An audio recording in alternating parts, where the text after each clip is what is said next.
जय हिंद दोस्तों। तो स्वागत है आपका आपके अपने एप्लीकेशन आरजी विक्रमजीत एप्लीकेशन और हमारे यूट्यूब रैंकर्स गुरुकुल में। आज जो है हम पढ़ने वाले हैं आपको ज्योमेट्री। ज्योमेट्री एक ऐसा टॉपिक है ज्यामिति जिससे सबसे ज़्यादा सवाल आपके प्री में और मेंस में आते हैं। और ये टॉपिक इतना महत्वपूर्ण इसलिए बनता है क्योंकि एक एडवांस का टॉपिक है और इसके एप्लीकेशंस बहुत ज़्यादा हैं। क्वेश्चन को कितने डेप्थ में ले जाया जा सकता है ये आपको खुद भी नहीं पता, ठीक है। और इसके जो लेवल है वो बहुत ज़्यादा बढ़ाए जा सकते हैं। अगर हम बात करें ज्योमेट्री का तो पूरे एडवांस में सबसे ज़्यादा अगर वेटेज कोई चैप्टर रखता है तो वो है ज्योमेट्री। ज्योमेट्री के बहुत सारे टाइप्स हैं, ठीक है। ज्योमेट्री में जैसे आपको लाइंस एंड एंगल पढ़ना है, ट्रायंगल पढ़ना है, क्वाड्रिलेटरल, सर्कल, पॉलीगन, इस तरीके से करके ज्योमेट्री के बहुत सारे टाइप हैं। मैं आप लोगों को इस एप्लीकेशन के वीडियो में जो ज्योमेट्री के सारे टाइप कवर कराने वाला हूं और उनके बहुत ही शानदार शीट भी देने वाला हूं। साथ में जो आप लोगों को शीट मिलेगी वो शीट जो होगी वो कंप्लीट थ्योरी प्लस क्वेश्चंस दोनों होंगे। यानी कहने की अगर बात बोले तो आपको किसी किताब की आवश्यकता भी नहीं पड़ेगी, क्योंकि ज्योमेट्री में थ्योरी का भी बहुत बड़ा रोल होता है। अगर हम थ्योरी के बारे में कंसेप्ट को अपने क्लियर नहीं रखें तो शायद हम सवालों को नहीं बना पाएंगे। तो आप अपनी जो शीट देख रहे होंगे उसमें देखेंगे तो कंप्लीट 4 पन्ने 5 पन्ने की जो मेरी आने वाली किताब है उसके जो जितने थ्योरी पोर्शंस है वो सभी के सभी इंक्लूड कर दिए गए हैं। सवाल भी आपको एक से एक मिलेंगे। हम जो लेवल स्टार्ट करेंगे फ्रॉम 0 से लेकर हीरो लेवल तक सभी क्वेश्चंस को टच करेंगे, ठीक है। तो आज सबसे पहला टॉपिक है वो है लाइंस एंड एंगल्स। और लाइंस एंड एंगल्स के कुछ थ्योरी पोर्शंस पहले हम जानेंगे, कुछ थ्योरी पार्ट जानेंगे और फिर उसके बाद हम इन क्वेश्चंस को लेकर आगे बढ़ेंगे। इसी तरीके से ज्योमेट्री के बाकी सभी टॉपिक्स को हम कवर करेंगे ताकि ये काफ़ी आसानी हो जाए आप लोगों के समझने में। देखो, ज्योमेट्री को अगर स्ट्रॉन्ग नहीं किया तो इंस्पेक्टर बनने का सपना भूल जाना, क्योंकि ज्योमेट्री से सवाल अच्छे अच्छे आते हैं। और अगर इंस्पेक्टर बनना है, कंधे पर 3 सितारे चाहिए, सर पर टोपी चाहिए और समाज में रुतबा चाहिए, तो ज्योमेट्री को बहुत ही शानदार लेवल तक आपको अपना लेवल बनाना पड़ेगा, ठीक है। और इसमें मैं कोई कसर नहीं छोड़ने वाला हूं, तो उम्मीद करता हूं आप भी कोई कसर नहीं छोड़ेंगे। तो सबसे पहला टॉपिक जो है वो है हमारा ज्योमेट्री में लाइंस एंड एंगल्स। जितने पीडीएफ हैं, जितने भी पीपीटी हैं, वो सभी के सभी बाइलिंगुअल होंगे, हिंदी और इंग्लिश दोनों स्टूडेंट के लिए, ताकि कंफर्टेबल रहें आप दोनों और किसी को कोई परेशानी ना हो। तो सबसे पहले बात करते हैं ज्योमेट्री में हमें जो है 5 सब टॉपिक पढ़ने हैं, ठीक है। कौन कौन सा 5 टॉपिक है? तो सबसे पहला टॉपिक अगर आप देखोगे यहाँ पर तो लिखा हुआ है पॉइंट, लाइंस एंड एंगल्स, बिंदु, रेखा और कोण। इसके ऊपर काफ़ी सवाल आते हैं, ठीक है। लाइंस एंड एंगल्स में आप देखेंगे तो एंगल से रिलेटेड बहुत सारे क्वेश्चन पूछे जाते हैं, जहाँ पर कॉम्प्लीमेंट्री एंगल हो गया, सप्लीमेंट्री एंगल हो गया, रिफ्लेक्स एंगल हो गया, ठीक है। और बहुत सारे एक से एक ज़्यादा बेहतर कंसेप्ट जो है वो लाइंस एंड एंगल्स में है। जैसे आपको एरो कंसेप्ट की बात करें तो सभी के सभी लाइंस एंड एंगल्स में आपको मिलते हैं। इसके बाद आता है ट्रायंगल। ट्रायंगल में आगे चलकर पढ़ोगे तो 2 बेसिस पर ट्रायंगल को बांटा जाता है, एक साइड्स के बेसिस पे, एक एंगल के बेसिस पे। उसके ऊपर पूरा कंप्लीट क्वेश्चन आप देखोगे।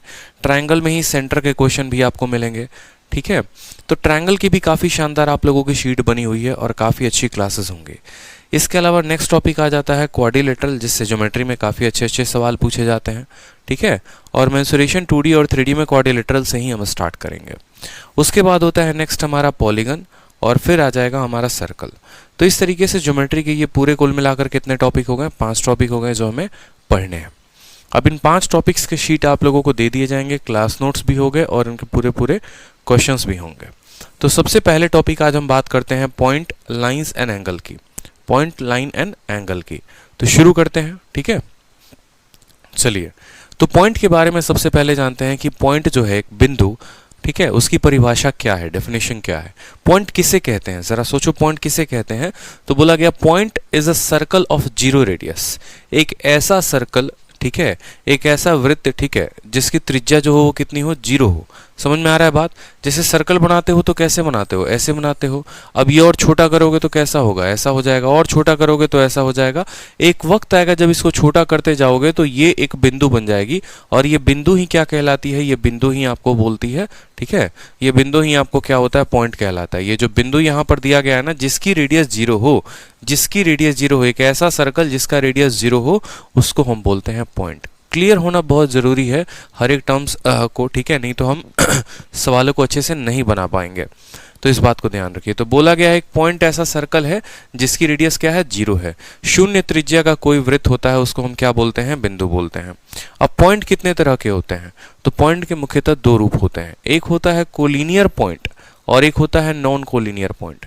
कोलिनियर पॉइंट को हिंदी में बोले तो एक तरीके से वो बिंदु जो समान रेखा में हो, और नॉन कोलिनियर जो एक रेखा में नहीं आए।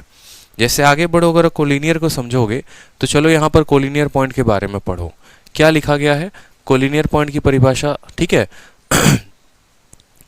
सरेख बिंदु है ना, ठीक है, बिल्कुल सरेख बिंदु। कोलिनियर पॉइंट को क्या बोलते हैं, सरेख बिंदु।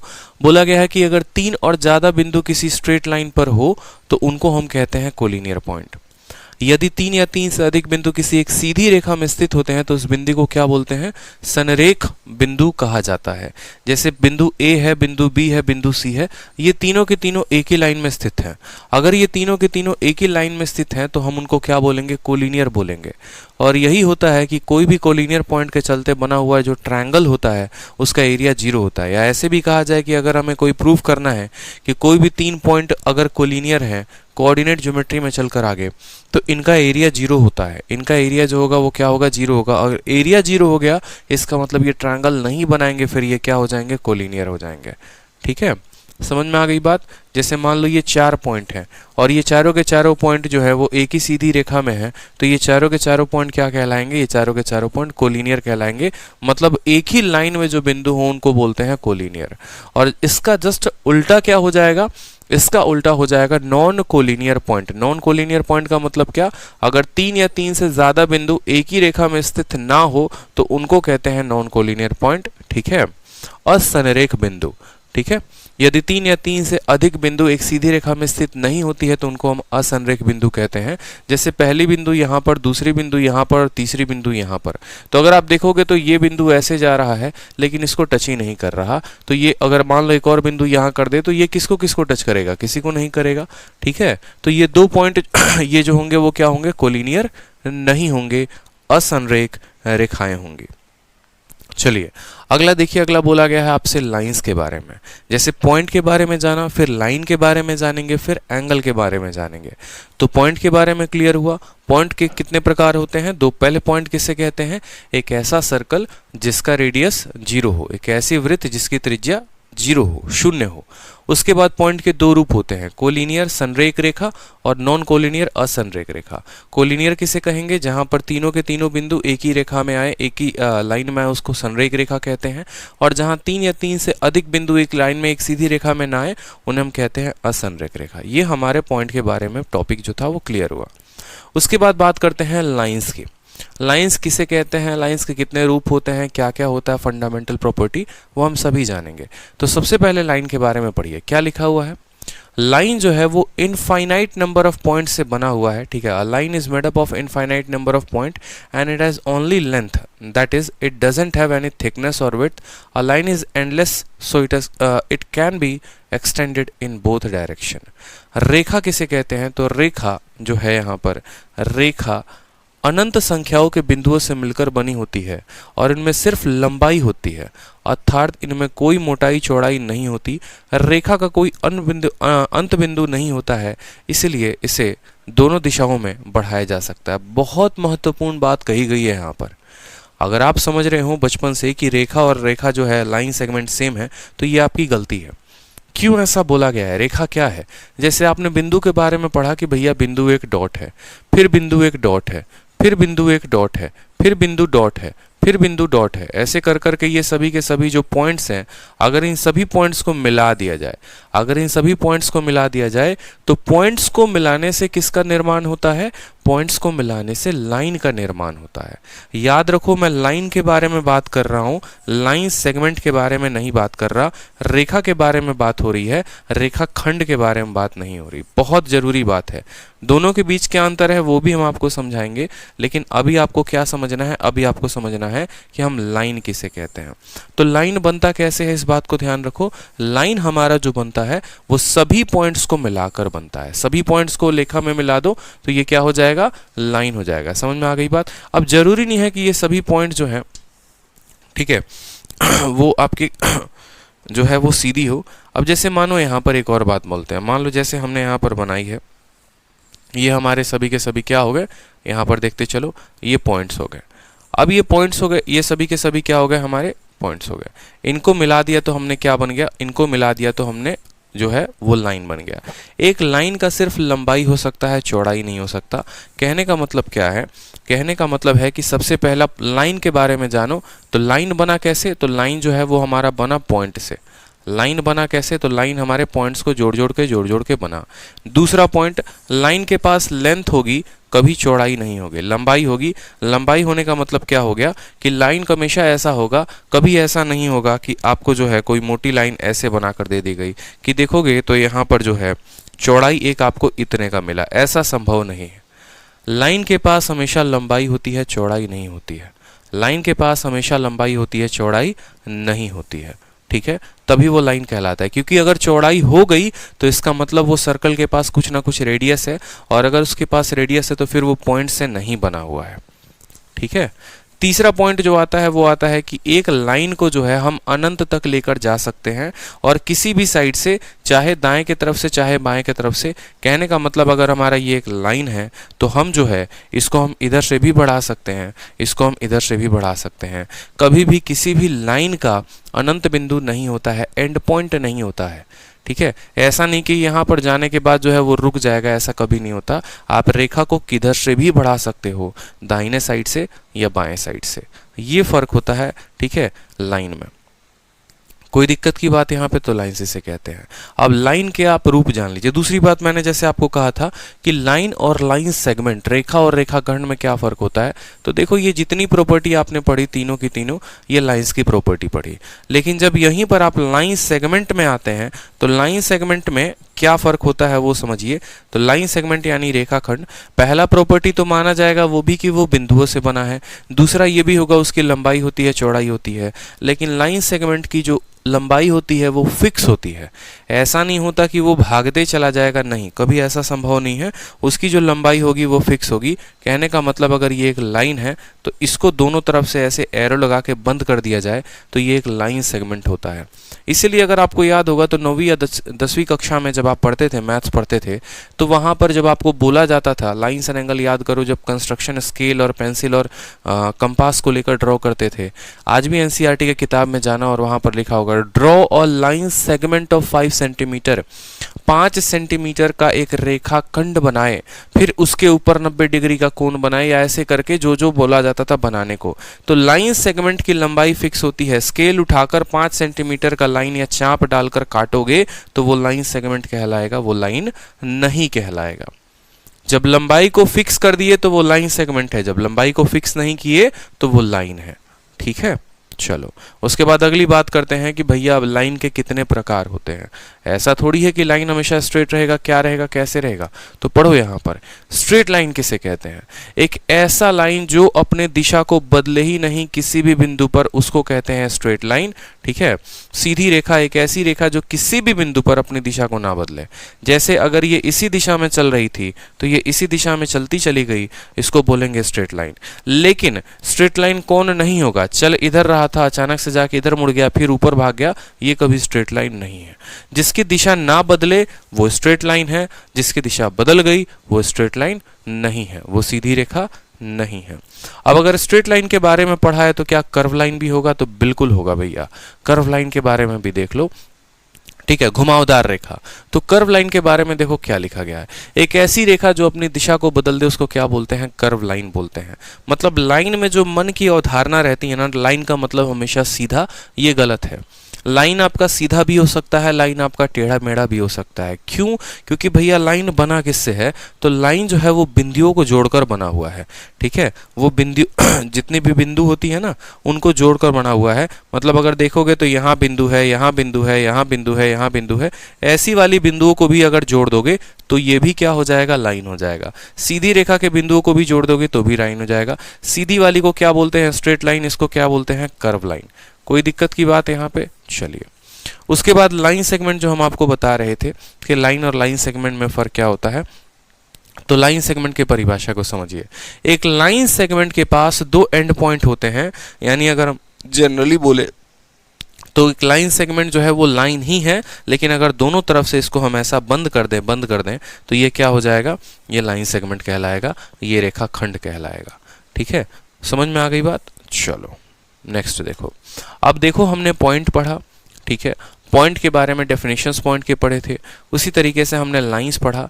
ठीक है, जैसे पॉइंट के दो टाइप होते थे, collinear point, non collinear point, उसी तरीके से लाइन के भी टाइप होंगे।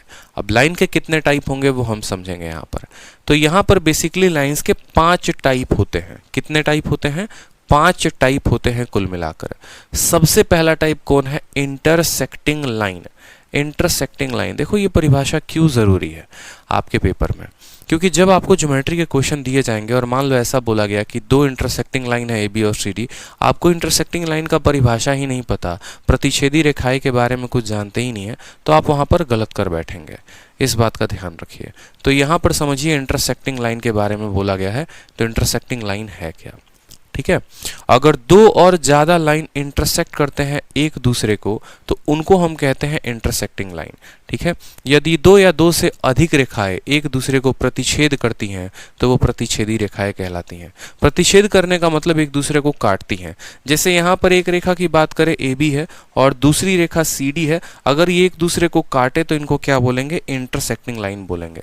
जैसे एक लाइन ये हो गया ए बी, एक लाइन ये हो गया सी डी, ये एक दूसरे को कहाँ पर काट रहे हैं? ओ नाम के बिंदु पर काट रहे हैं, तो ये इंटरसेक्टिंग लाइन हो गया। ये क्या हो गया? ए बी और सी डी क्या हो गया? इंटरसेक्टिंग लाइन हो गया। लेकिन एक लाइन ये है और एक लाइन मान लो ये है, अगर ये एक दूसरे को काटे ही नहीं तो ये क्या इंटरसेक्टिंग लाइन कहलाएंगे? कभी नहीं, क्योंकि ये एक दूसरे को नहीं काट रहे हैं। जो लाइन एक दूसरे को काटेगा वो इंटरसेक्टिंग लाइन है, और जो लाइन नहीं काटेगा वो इंटरसेक्टिंग लाइन नहीं है। क्लियर हो गया बात को? तो लाइन का पहला टाइप क्या हो गया? Intersecting line.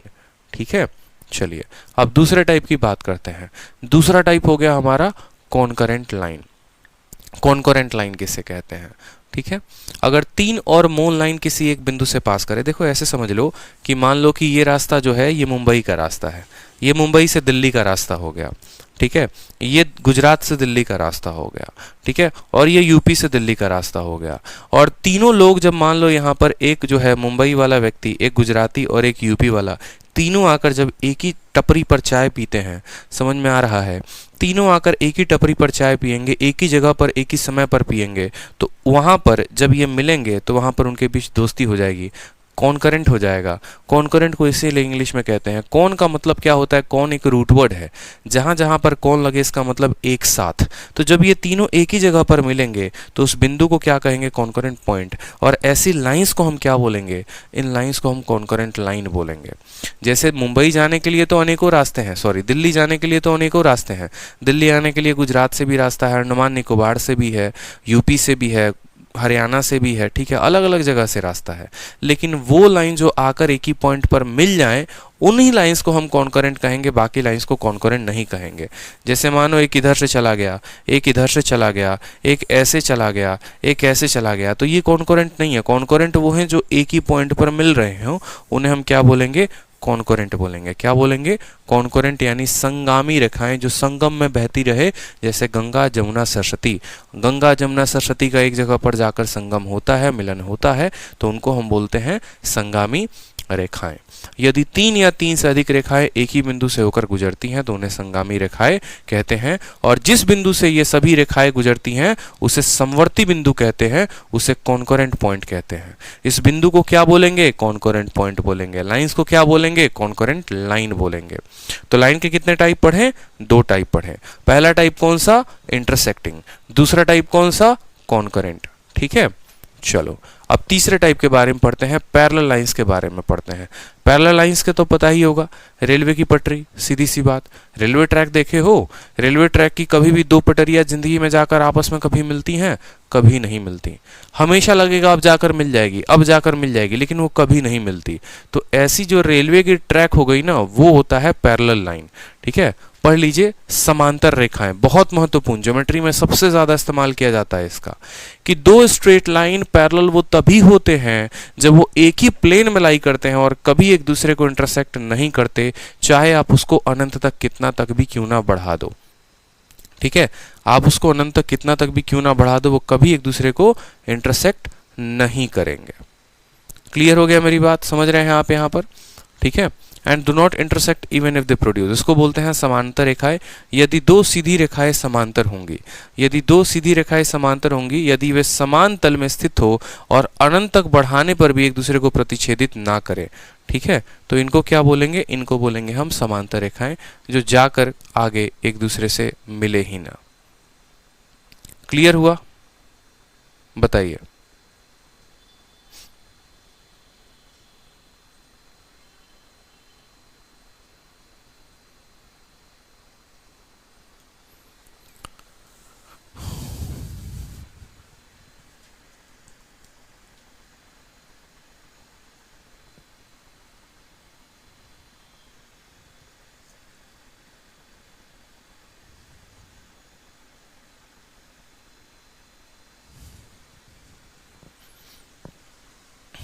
पहले जो है थोड़ा सा बोर्ड कट रहा था, अब मुझे लग रहा है ठीक हो गया है। मैं तब से वही देख रहा हूं कि बोर्ड का जो इधर वाला पोर्शन था ना वो कट रहा था।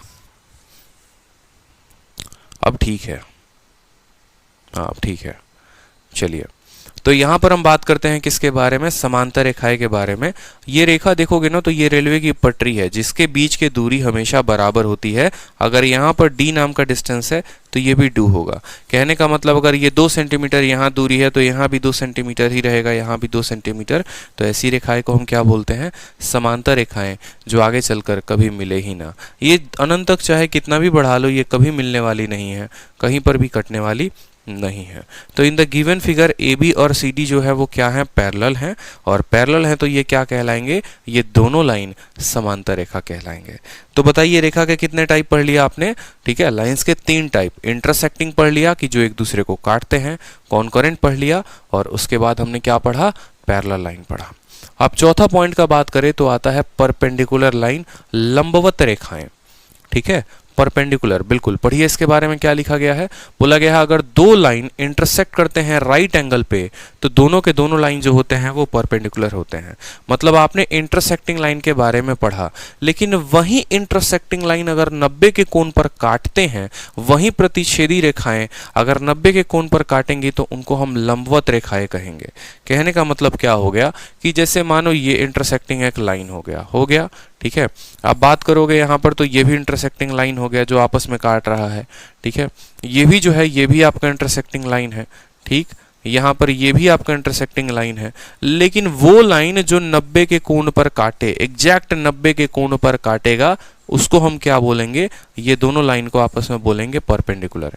यहाँ पर भी काट रहा है लेकिन ये 90 से ज़्यादा का कोण है, ये भी 90 से ज़्यादा का कोण है, ये और 90 से ज़्यादा का कोण है, यहाँ पर 90 से छोटा कोण, इस तरीके से करके। तो जो 90 पर ही काटे उसी रेखा को परपेंडिकुलर बोलेंगे। इसके अलावा बाकी ये कोई भी लाइन वो हो जाएंगी, ये सभी इंटरसेक्टिंग तो कहलाएंगे लेकिन परपेंडिकुलर नहीं कहलाएंगे। लेकिन अगर दो इंटरसेक्टिंग लाइन 90 पर काट रहे हैं तो वो परपेंडिकुलर कहलाएंगे। और यहीं पर उसकी परिभाषा दी गई है, लंबवत रेखाएं जो एकदम 90 के कोण पर एक दूसरे को प्रतिच्छेदित करें।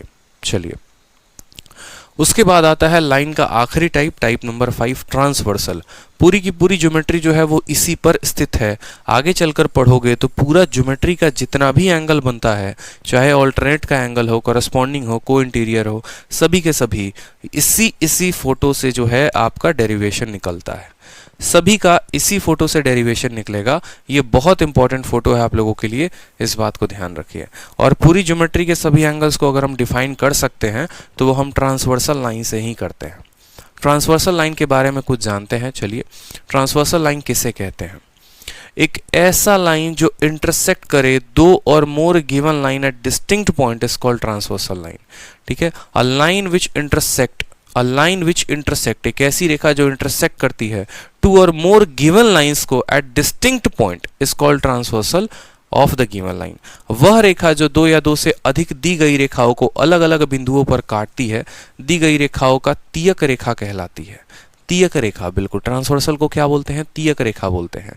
जैसे यहां पर देखेंगे in the given figure, straight line AB and CD are intersected by transversal PQ. A B और सी डी को एक लाइन पी क्यू काटता है, और वो पी क्यू क्या कहलाएगा, वो पी क्यू जो है वो ट्रांसवर्सल कहलाएगा दी गई रेखा में, ठीक है। ये पी क्यू क्या कहलाएगा, यही पी क्यू ट्रांसवर्सल कहलाएगा, ठीक है। और यहाँ पर ये जो है अलग अलग यहाँ पर कोण बनाए गए हैं। इन सभी कोणों के बारे में आगे चलेंगे तो जानेंगे, क्योंकि हमें 3 टॉपिक पढ़ना है, पॉइंट, ठीक है, फिर लाइन और फिर एंगल। पॉइंट पढ़ लिया, लाइन पढ़ रहे हैं, जब एंगल पढ़ेंगे तो यहाँ पर हर कोण के बारे में हम जानेंगे, ठीक है। कोई समस्या की बात यहाँ तक, कोई परेशानी किसी को कि सर ट्रांसवर्सल लाइन किसे कहते हैं? ट्रांसवर्सल लाइन उसे कहते हैं, जरूरी नहीं है कि ये दोनों रेखा ऐसी हो, ठीक है। यहाँ पर ये दोनों रेखा पैरेलल भी हो सकती है। दो पैरेलल लाइन को अगर एक लाइन ऐसे काट दे तो वो भी क्या हो जाएगा, वो भी ट्रांसवर्सल कहलाएगा, वो ट्रांसवर्सल लाइन कहलाएगा। चलिए, तो कुछ इंपॉर्टेंट पॉइंट है, ठीक है, लाइंस के बारे में जो हमें ध्यान रखनी है, कुछ महत्वपूर्ण बातें। पहली बात क्या है? पहली बात यह है कि there is only one and, ठीक है, यहां पर बोला गया there is one and only one line passing through 2 distinct point. अगर बात करें यहां पर, जैसे मैंने एक छोटे से बच्चे से पूछा, मान लीजिए मैंने आप ही लोगों से पूछा कि बताइए यहाँ पर कि ये 2 बिंदु है और इस 2 बिंदु से कितनी रेखाएं पास कर सकती हैं, कम से कम या ज़्यादा से ज़्यादा कितनी रेखाएं जो हैं वो यहाँ से गुजर जाएंगे। सबसे पहले समझो, तो आप बोलोगे सबसे पहले समझो कि एक बिंदु है, इस एक बिंदु से कम कितनी रेखाएं पास करेंगी और ज़्यादा से ज़्यादा कितनी करेंगी। तो आप बोलोगे सर इस एक बिंदु से कम एक लाइन पास करेगा और ज़्यादा से ज़्यादा तो कहना ही नहीं है, अनंतों लाइन पास कर सकते हैं, इनफाइनाइट नंबर ऑफ पॉइंट पास कर सकते हैं। तो अगर हम बात करें कि एक पॉइंट से कितने लाइन पास करेंगे, तो एक पॉइंट से इनफाइनाइट लाइंस पास करते हैं। कितने पास करते हैं? इनफाइनाइट। एक पॉइंट से इनफाइनाइट लाइंस पास करते हैं। कितने पास करते हैं? लिख लीजिए यहाँ पर, अनंत रेखाएं गुजरती हैं, इनफाइनाइट लाइंस पास करती हैं। पूछा गया CHSL के पेपर में, इसलिए एक पॉइंट से इनफाइनाइट लाइंस पास करते हैं। अब हम बात करते हैं, अगर हमने कोई 2 पॉइंट खींचे, कोई भी 2 पॉइंट हमारे पास हैं, इस 2 पॉइंट्स से हमारी कितनी रेखाएं पास करेंगे? 2 पॉइंट है हमारे पास, जैसे मान लो कि एक पॉइंट हमने यहाँ पर ड्रॉ किया है और दूसरा पॉइंट हमारा यहाँ है, तो इस 2 पॉइंट से कम कितनी रेखाएं जाएंगी और ज़्यादा से ज़्यादा कितनी रेखाएं गुजरेंगी? तो आप बोलेंगे कि सर चाहे कम से कम की बात कर लो या ज़्यादा से ज़्यादा की बात कर लो, सिर्फ एक ही रेखा ऐसी होगी जो दोनों को टच करेगी। एक ही रेखा ऐसी होगी जो दोनों को टच करेगी और कोई दूसरी या तीसरी रेखा नहीं हो सकती है। तो बोलोगे ओनली वन लाइन। कितना? Only one line. एक ही लाइन ऐसी होगी जो दोनों को टच करेगी और कोई दूसरी लाइन आई, इसको तो टच कर लेगी लेकिन इसको टच नहीं करेगी। इसलिए 2 बिंदुओं से गुजरने वाले कितनी रेखाएं होती हैं? 3 होती हैं।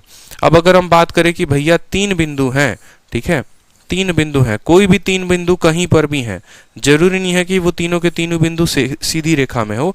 एक बिंदु आपकी यहाँ है, दूसरी बिंदु आपकी यहाँ है, तीसरी बिंदु यहाँ पर है, ठीक है। तो यहाँ से गुजरने वाली कितनी लाइन होंगी? कम से कम और ज़्यादा से ज़्यादा। तो बोलोगे कि यहाँ पर गुजरने वाली जो होंगी वो 0 लाइन होंगी। कोई भी ऐसी लाइन नहीं होगी जो तीनों को टच करे। बोलोगे सर ऐसे नहीं कर सकते हैं, ये भी तो लाइन है। मेरे भाई ये लाइन कर्व लाइन है, स्ट्रेट लाइन नहीं है, ठीक है, तो ये पॉसिबल नहीं है। समझ में आ गया बात? ठीक है, ये कर्व लाइन हो सकता है, स्ट्रेट लाइन नहीं है। अगर हमें स्ट्रेट लाइन की बात करेगा तो 0 और कर्व लाइन की बात करेगा तो 1। तो यहाँ पर वही बात बोला गया है लाइंस में कि सिर्फ there is only one and only one line passing through 2 distinct point. 2 अलग अलग बिंदु से पास करने के लिए सिर्फ एक ही लाइन होती है, ठीक है। उसके बाद बोला गया है 2 or more lines are set to be coplanar. अब ये दूसरी वाली पॉइंट को पढ़िए। 2 या 2 से अधिक रेखाएं समतलीय कहलाती हैं यदि वह एक ही तल में अथवा समतलीय स्थित हों। कहने का मतलब क्या है कि जब आप कोऑर्डिनेट ज्योमेट्री पढ़ेंगे तो आगे चलकर एक बात पढ़ेंगे कि हमें XY नाम का प्लेन पढ़ना होता है। आपने बचपन में ये पढ़ा होगा कि ये X एक्सिस होता है और ये Y एक्सिस होता है कि नहीं होता है, ठीक है। जैसे ये आप बोर्ड देख रहे हैं ना, डिजिटल बोर्ड, तो ये डिजिटल बोर्ड की ये लंबाई है और ये चौड़ाई है। तो यानी ये कौन सा है? ये हमारा XY प्लेन में है, 2D है। ये हमारा कैसा बोर्ड है? 2D बोर्ड हो गया, इसकी चौड़ाई जो है ऊंचाई नहीं है। तो वहीं यहाँ पर बात कहा गया है कि 2 or more line are said to be coplanar, 2 से अधिक लाइन कोप्लानर करते हैं अगर वो एक ही प्लेन में लाई करे। कहने का मतलब अगर एक लाइन इसमें है, इसमें भी है, ऐसे भी है, एक ही प्लेन में बहुत सारे लाइंस अगर लाई करें तो उनको कोप्लानर कहते हैं। कहने का मतलब वो एक ही प्लेन में है। को का मतलब समान और प्लेन का मतलब एक ही प्लेन। जैसे एक्स वाई में हो गया, वाई जेड में हो गया, एक्स जेड में हो गया, तो अगर 2 लाइन एक्स वाई प्लेन में है तो वो क्या कहलाएंगे? कोप्लानर कहलाएंगे। और तीसरा point, the intersection of two planes is called line. अगर आप देखोगे कि एक प्लेन जो है वाई प्लेन है, दूसरा प्लेन एक्स प्लेन है, तो यहाँ पर intersection of two point is called क्या हो जाएगा? यहाँ पर लाइंस हो जाएगा। ठीक है, चलिए, तो पॉइंट के बारे में जाना, पॉइंट के बारे में फिर से चलते हैं। पॉइंट किसे कहते हैं? तो पॉइंट एक ऐसा सर्कल जिसका रेडियस 0 हो, एक ऐसी वृत्त जिसकी त्रिज्या 0 हो। पॉइंट के कितने प्रकार होते हैं? तो पॉइंट के 2 प्रकार, collinear point, non collinear point. Collinear कैसे? एक ऐसी रेखाएं जो एक ही लाइन में लाई करे, ठीक है। और नॉन कोलिनियर कौन होते हैं? जो एक रेखा में जो है लाई ना करे। उसके बाद हम आते हैं पॉइंट लाइन पे। लाइन किसे कहते हैं? लाइन हमारा बना है सभी पॉइंट्स को जोड़ जोड़ के। लाइन के कितने प्रकार होते हैं? 5 प्रकार होते हैं। पांचों प्रकार के आप बारे में जानते हैं, ठीक है, आपने पढ़ा हुआ है, जिसमें आपने ट्रांसवर्सल पहले देखा कि इंटरसेक्टिंग लाइन, उसके बाद देखा कॉनकोरेंट लाइन, फिर आपने देखा परपेंडिकुलर लाइन, फिर देखा पैरेलल लाइन, और फिर हमारा था ट्रांसवर्सल लाइन। ठीक है, पैरेलल लाइन को इंटरसेक्टिंग लाइन किसे कहते हैं? जो एक दूसरे को प्रतिच्छेदी रेखाएं जो आपस में काटें। फिर उसके बाद हमने देखा कॉनकोरेंट लाइन जो एक ही बिंदु पर मिलती हैं। उसके बाद हमने देखा पैरेलल लाइन, रेलवे की पटरी जिनके आपस की दूरी हमेशा बराबर होती है। फिर आ गया हमारा परपेंडिकुलर लाइन, 2 प्रतिच्छेदी रेखाएं अगर एक दूसरे के 90 पर काटें तो वो लंबवत लाइन कहलाती हैं, लंबवत रेखा कहलाती हैं। और फिर उसके बाद आया लास्ट में ट्रांसवर्सल, कि 2 लाइन अगर एक सीधी रेखा से काट दी जाए अलग अलग बिंदुओं पर तो उनको हम कहेंगे ट्रांसवर्सल लाइन। ठीक, तो वो लाइन के प्रकार थे। अब हम आते हैं, पॉइंट को कवर कर लिया, लाइन को कवर कर लिया, अब हम कवर करेंगे एंगल्स के बारे में कि भैया एंगल होता है तो होता क्या है, एंगल किसे कहते हैं, कितने प्रकार के एंगल होते हैं, वो सभी बातें हम जानेंगे। तो सबसे पहले आप एंगल की डेफिनेशन देखिए। एंगल के बारे में क्या कहा गया है? ठीक है, an angle is the union of 2 non collinear rays with a common initial point. The 2 rays forming an angle are called arms of the angle and the common initial point is called the vertex of the angle. जब 2 किरणें एक ही उभयनिष्ठ बिंदु से प्रारंभ होती हैं, जब 2 किरणें एक ही उभयनिष्ठ बिंदु से प्रारंभ होती हैं तो एक कोण बनता है। जो 2 किरणें कोण बनाती हैं उन कोण की भुजा कहते हैं और उभयनिष्ठ प्रारंभ बिंदु शीर्ष कहलाता है। कहने का मतलब क्या हो गया? जैसे मानिए यहाँ पर 2 लाइन कौन सी है, जैसे नीचे लिखा हुआ है उसको पढ़िए। The angle AOB denoted by angle AOB is formed rays OA and OB। मतलब ये पूरा का पूरा कहानी में समझो तो मैं असल में आपको इतना बताऊं तो यहाँ पर ये बोला गया है कि एक एंगल कब बनता है? एक एंगल तब बनता है जब 2 नॉन कोलिनियर रेज, ठीक है, जब 2 नॉन कोलिनियर रेज जो हैं वो मिलकर एक कॉमन पॉइंट पर मिलते हैं। अब बोलोगे सर ये रे वर्ड जो है, ये रे वर्ड कहाँ से आया? ठीक है सर, ये रे का मतलब क्या हो गया? देखो बड़ा अच्छा जो है एक एक ज्योमेट्री में बात जो है वो उसको परिभाषित किया गया है। समझोगे ना तो बहुत कुछ आसान है, नहीं समझोगे तो कोई बात नहीं। लाइन में क्या फर्क होता है? तो लाइन को समझो पहले। लाइन हम किसे कहते हैं? जो दोनों तरफ बढ़ाए जा सकते हैं उसको हम लाइन कहते हैं। लाइन सेगमेंट हम किसे कहते हैं? लाइन सेगमेंट हम किसे कहते हैं?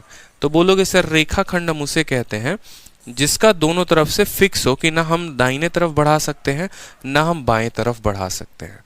ठीक है, फिर हमारा आ जाता है तीसरा नंबर बिंदु, उसको कहते हैं हम रे। रे हम किसको बोलते हैं? जिसका एक तरफ से एंड होता है, फिक्स होता है कि तुम इससे आगे बढ़ ही नहीं सकते, और दूसरा तरफ वो अनंत तक भाग सकता है, उसको हम रे बोलते हैं।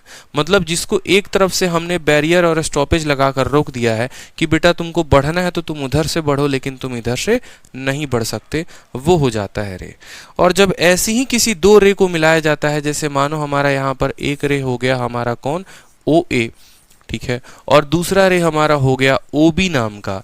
तो OA और OB ये 2 वर्टेक्स अगर 2 आर्म्स हैं, ठीक है, जब इनको दोनों को मिलाया जाता है तो इनके बीच जो कोण बनता है उसी को हम क्या बोलेंगे? इनके बीच जो भी यहाँ पर एंगल बनेगा, ठीक है, ये हमारा थीटा जो है ये क्या कहलाएगा, एंगल कहलाएगा। वर्टेक्स की बात करोगे तो वर्टेक्स क्या हो गया, कोण कहाँ हो गया, जहां पर ये मिलते हैं, यानी ओ जो है यहाँ पर इसको बोलेंगे हम वर्टेक्स।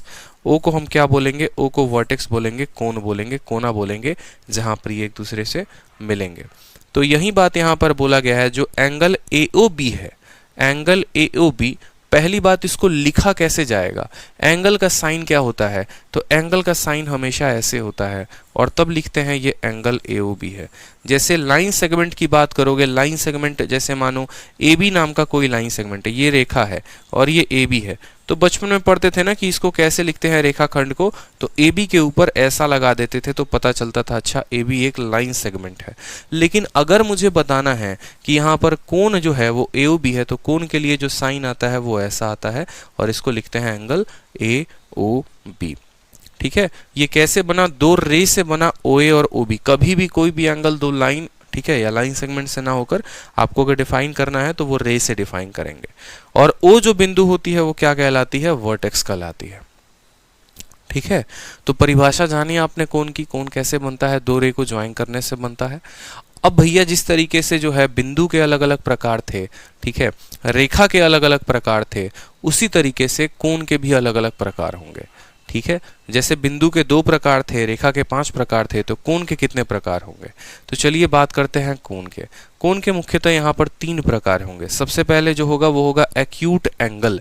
एक्यूट एंगल का मतलब क्या हो गया, न्यून कोण, जिसके बारे में आपने बचपन में पढ़ा होगा। If the measure of A angle is less than 90 degree, अगर किसी कोण का माप 90 से कम है तो उसको न्यून कोण बोलते हैं। ठीक है, अगर माप 90 से कम है तो क्या बोलेंगे, न्यून कोण बोलेंगे। जैसे कोण बन तो बहुत से जाते हैं, जैसे मानो एक हमारा OA ये हो गया, ठीक है, ये हो गया, और ये हमारा जो है OA हो गया, ये हमारा OB हो गया। यहाँ पर भी एक थीटा बनेगा। दूसरा हमारा हो सकता है ऐसा हो जाए, ठीक है, ये हमारा OA और ये हमारा OB, और तीसरा हमारा ऐसा भी हो सकता है, ठीक है, ये हमारा OB है और ये हमारा OA है। यहाँ पर भी हमारा एक थीटा बनेगा। ठीक है, देखते चलिए, यहाँ पर भी थीटा बनेगा, यहाँ पर भी थीटा बनेगा। तो ये तीनों के तीनों क्या होते हैं, एंगल्स के प्रकार होते हैं। यहाँ पर देखोगे ना तो ये जो थीटा है ये 90 से क्या है, ये थीटा 90 से कम है।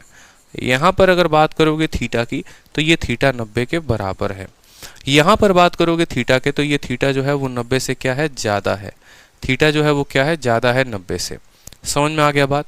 जब थीटा 90 से कम होता है तो इसको बोलते हैं एक्यूट एंगल, न्यून कोण बोलते हैं। जब थीटा 90 के बराबर होता है तो इसको बोलते हैं राइट एंगल। ठीक है, राइट एंगल। और जब थीटा 90 से ज़्यादा होता है तो इसको क्या बोलते हैं, इसको बोलते हैं ऑब्ट्यूज एंगल। यही होते हैं कोण के 3 प्रकार, यही होते हैं कोण के 3 प्रकार। ठीक है, जैसे यहाँ पर पढ़ लीजिए, एक्यूट एंगल कब, जब हमारा थीटा जो है वो 90 से छोटा हो। 0 से तो बड़ा होगा लेकिन 90 से छोटा होगा तो उसको बोलेंगे एक्यूट एंगल। फिर उसके बाद आता है राइट एंगल।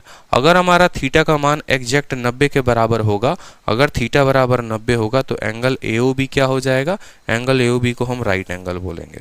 और तीसरा जो हो गया वो हो गया ऑब्ट्यूज एंगल। अगर ये थीटा 90 से तो बड़ा है लेकिन 180 से छोटा है तो उसको हम क्या बोलेंगे, ऑब्ट्यूज एंगल बोलेंगे।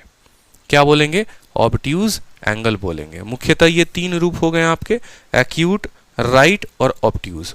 अब आते हैं भैया हम एंगल का चौथा रूप पे, स्ट्रेट एंगल पे।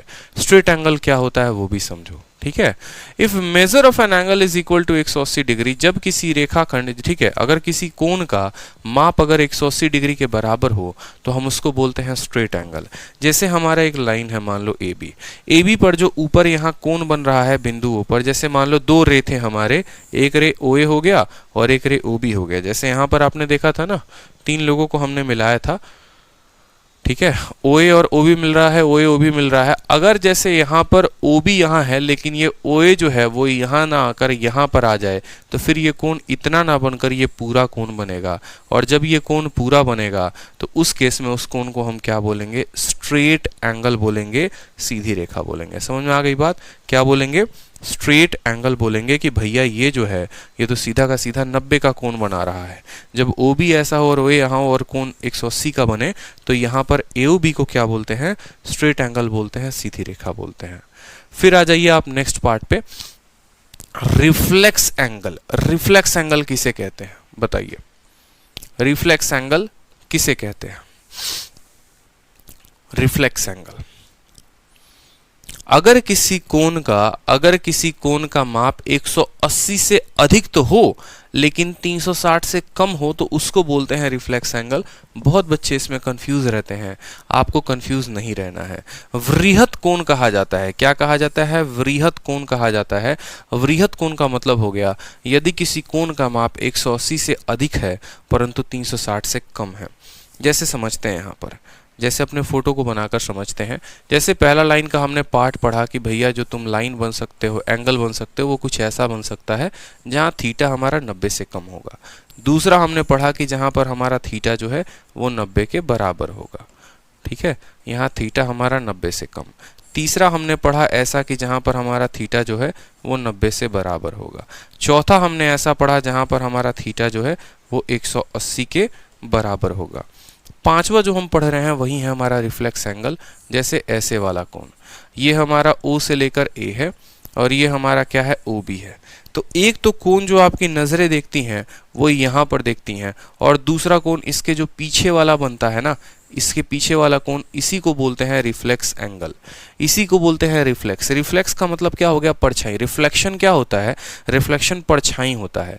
जैसे मान लीजिए मैं शीशे में देखता हूं तो मेरा वहां रिफ्लेक्शन बनता है, उसी तरीके से इस वाले कोण का जो रिफ्लेक्शन बनेगा उसको बोलेंगे रिफ्लेक्स एंगल। अगर ये 90 से छोटा होगा, 180 से छोटा होगा, तो इसका पीछे वाला हमेशा 180 से ज्यादा होगा। ठीक है, जैसे कहने का मतलब अगर ये कोण मान लीजिए 100 डिग्री है और किसी भी बिंदु पर 360 का कोण बनता है, किसी भी बिंदु पर 360 का कोण बनता है, तो 360 में से 100 घटा दोगे तो इसका रिफ्लेक्स क्या हो जाएगा? इसका रिफ्लेक्स 260 हो जाएगा। तो रिफ्लेक्स एंगल कभी भी 180 से ज्यादा होगा, 360 से कम होगा। जैसे मानो एक पेपर में क्वेश्चन आया हुआ था, ठीक है, ग्रुप डी के पेपर में, ग्रुप डी नहीं, एक छोटा सा पेपर था, यहाँ पर बोला गया था कि थीटा का मान 70 है, बताओ थीटा का रिफ्लेक्स कितना होगा? थीटा का रिफ्लेक्स कितना होगा? बस इतना बोला गया था कि यहाँ पर थीटा का मान 70 है तो इसका रिफ्लेक्स बताइए। तो कभी भी अगर किसी भी कोण का रिफ्लेक्स पता करना हो तो आप उसको कितने से घटाएंगे? 360 से।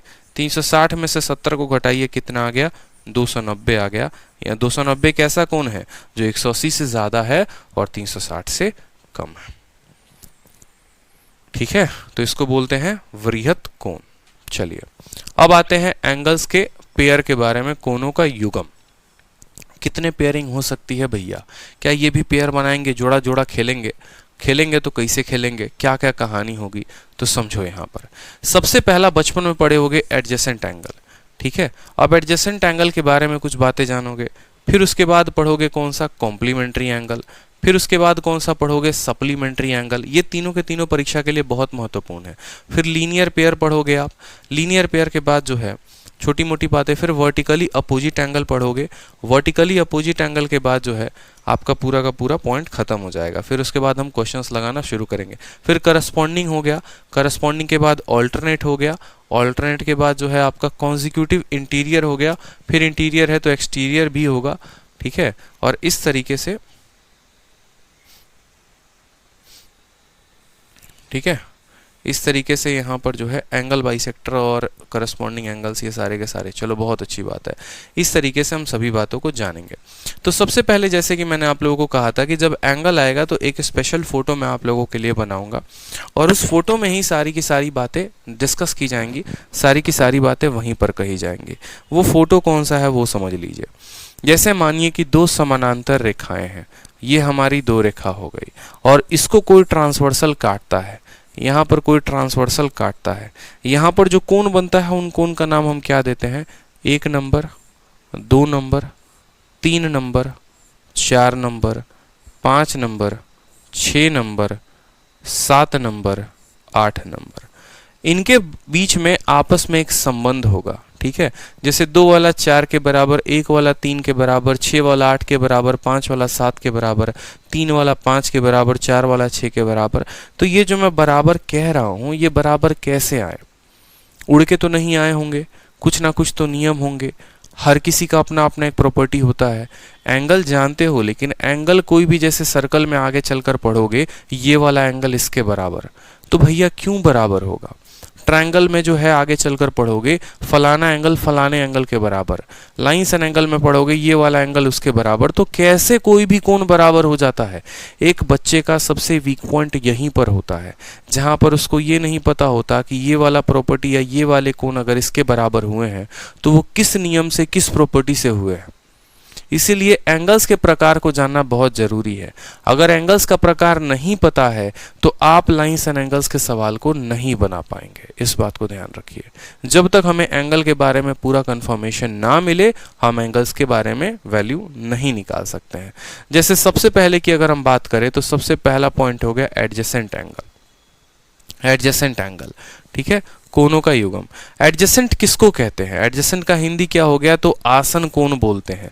दो एंगल को एडजेसेंट बोलेंगे, दो कोण को आसन कहे जाते हैं यदि 3 पॉइंट पर यदि उनके शीर्ष समान हो, ठीक है, मतलब वो एक ही बिंदु से निकले हुए हो, ठीक है, उनकी एक भुजा अभयनिष्ठ हो, ठीक है, उनकी एक भुजा जो है वो क्या हो? उभयनिष्ठ हो, और तीसरा गैर उभयनिष्ठ भुजाएं अभयनिष्ठ भुजाएं के दोनों ओर हो। इसको हटाओ, छोड़ो। यहाँ पर कहने का मतलब क्या है?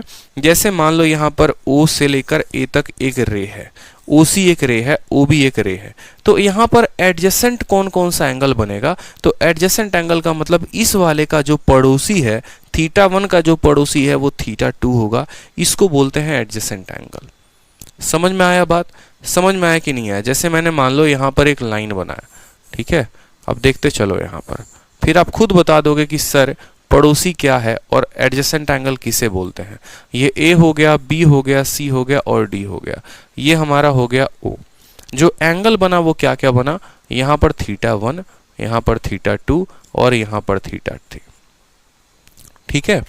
अब अगर हम बात करें ना तो θ1 का एडजेसेंट कौन है? θ1 का पड़ोसी कौन है? तो θ1 का पड़ोसी θ2 है, यानी θ1 और θ2 जो होंगे वो क्या होंगे? एडजेसेंट एंगल कहलाएंगे। अब बोलोगे सर θ1 और θ3 पड़ोसी क्यों नहीं है? θ1 और θ3 पड़ोसी क्यों नहीं है? तो मेरे बात बताओ मेरे भाई, ये आपका घर है, ठीक है, और आपका पड़ोसी कौन होगा? जो आपके बगल वाले घर में रह रहा होगा या बगल वाले इस घर में रह रहा होगा, मतलब जिसके साथ आप अपने घर की दीवार जो है शेयर करते हैं, बांटते हैं, ठीक है, उसको बोलते हैं कि भैया ये आपका पड़ोसी है। एक घर यहाँ पर भी बना है लेकिन आपका पड़ोसी ये जो है ये नहीं है, आपका पड़ोसी जो है ये बगल वाला घर है जिसके साथ आपने अपनी दीवार को बांटा है। आपका पड़ोसी ये वाला है जिसके साथ आपने अपनी दीवार को बांटा है। तो एक का पड़ोसी 2 है और एक का पड़ोसी कौन है? 3 है, लेकिन 2 का पड़ोसी 3 नहीं है, 2 ने अपनी दीवार 3 के साथ नहीं बांटी है। उसी तरीके से θ1 का पड़ोसी कौन है? θ2 है। क्यों? क्योंकि ये जो लाइन OB है ये कॉमन आर्म है जो दोनों में आता है, और यही बात यहाँ पर कही गई है कि पहली बात तो उनका वर्टेक्स सेम हो। देखो यहाँ पर इनका वर्टेक्स सेम है, इसका भी, इसका भी, इसका भी, इसका भी, सबका वर्टेक्स सेम है। दूसरी बात बोला गया है उनका एक कॉमन आर्म हो, मतलब वो एक कॉमन दीवार में हो। और अगर ये दोनों लाइन अगर मान लो यहाँ पर सीधी सी बात बोले कि एडजेसेंट है तो इनके बीच में कॉमन दीवार ये है, ठीक है। θ1 और θ3 के बीच में कोई दीवार नहीं है, इसकी दीवार यहाँ पर है, इसकी दीवार यहाँ पर है, इसीलिए एडजेसेंट नहीं होंगे। अब अगर बात करोगे चलो θ2 का एडजेसेंट बताओ कौन सा होगा, तो बोलोगे सर θ2 का जो पड़ोसी है ना ये θ2 का, θ2 जो है वो किसके साथ दीवार शेयर कर रहा है? θ1 के साथ भी, और किसके साथ बांट रहा है? θ3 के साथ भी। तो ये बीच वाले का पड़ोसी ये भी है और इसका भी पड़ोसी ये भी है, ठीक है। तो एडजेसेंट का मतलब होता है पड़ोसी कोण, जो आपस में एक दूसरे से कोण को बांटे, एक भुजा को बांटे, उनको हम बोलते हैं क्या? Adjacent angle. क्लियर हो गया? एडजेसेंट एंगल बोलते हैं। चलिए अगले बिंदु पर आ जाइए। अगला बिंदु क्या हो गया हमारा? कॉम्प्लीमेंट्री एंगल हो गया। अगला बिंदु हो गया कॉम्प्लीमेंट्री एंगल। बहुत जरूरी बात जिसके ऊपर सवाल बनते हैं। कॉम्प्लीमेंट्री एंगल को क्या कहते हैं? समपूरक कोण। अगर सम ऑफ दो एंगल, कोई भी दो कोण का अगर जोड़ जो है, दो एंगल का जोड़ हमारा 90 हो जाए तो वो कोई भी दो एडजेसेंट एंगल, कोई भी दो, ऐसे नहीं कि कोई भी दो एंगल को जोड़ दिया, कोई भी दो एंगल का जोड़ दोगे 90 आ गया मतलब वो कॉम्प्लीमेंट्री हो गया, ऐसे नहीं। दो एडजेसेंट एंगल को जोड़ने पर 90 अगर आ रहे हैं तो उनको हम कॉम्प्लीमेंट्री कहते हैं, समपूरक कहते हैं। उदाहरण के तौर पर आप ऐसे समझ लीजिए, जैसे मान लीजिए हमने यहाँ पर फोटो बनाया, ठीक है, मान लीजिए ये हमारा θ1 हो गया, θ2 हो गया यहाँ पर, और यहाँ पर θ3 हो गया, ठीक है। और उसके बाद हमारा एक यहाँ पर ऐसा हो गया कोण, इसको हमने बांटा और ये हमारा x हो गया और ये हमारा y हो गया। तो यहाँ पर कोई भी दो एंगल को अगर आप जोड़ रहे हैं ना, तो इनका कोण अगर 90 आ रहा है तो ये दोनों के दोनों क्या है, कॉम्प्लीमेंट्री एंगल है।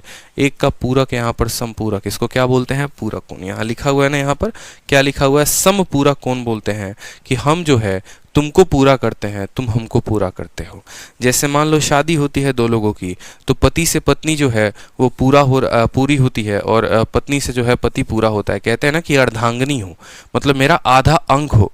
उसी तरीके से यहाँ पर x का कॉम्प्लीमेंट्री कोण है तो y है, और y का कॉम्प्लीमेंट्री कोण है तो x है।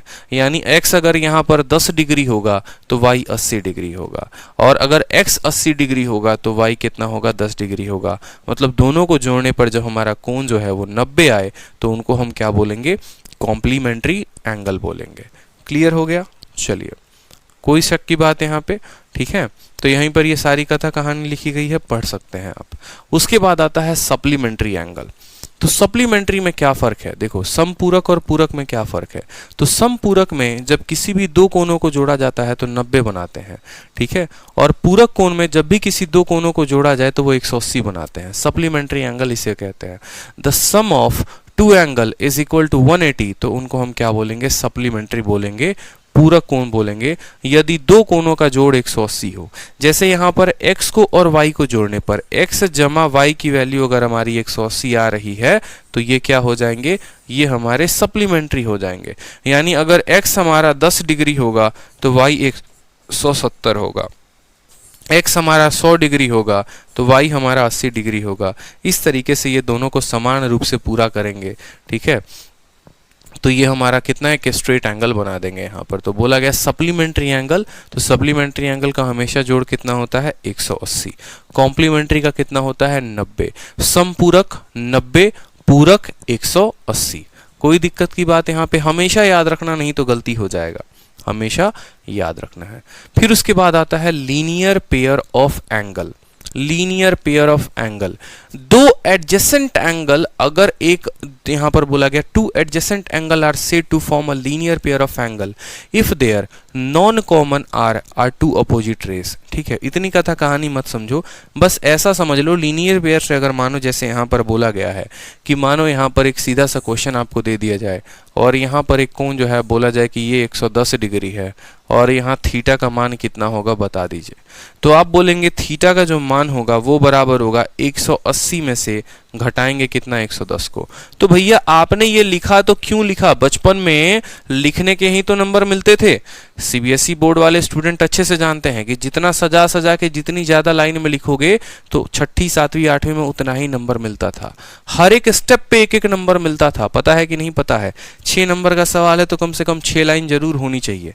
तो यहाँ पर हम बोलते थे, क्या बोलते थे, यहाँ पर हम बोलते थे कि भैया थीटा में 110 जोड़ने पर कितना आ रहा है, तो 180 आएगा। ये आया तो क्यों आया, कैसे आया, कोई प्रॉपर्टी है? तो बिल्कुल एक प्रॉपर्टी है जिसको कहते हैं लीनियर पेयर, जिसको बोलते हैं लीनियर पेयर। लीनियर पेयर का मतलब ऐसे समझ लो, एक लाइन पर जो पेयर बनाते हैं, एक लाइन पर जो पेयर बनाते हैं उनका जोड़ हमेशा कितना होगा, 180। 110 में थीटा को जोड़ने पर, 110 में थीटा को जोड़ने पर आएगा 180, तो थीटा का मान यहां से हो जाता है 70। तो थीटा का मान जो 70 आया वो किसके वजह से आया, वो लीनियर पेयर के वजह से आया।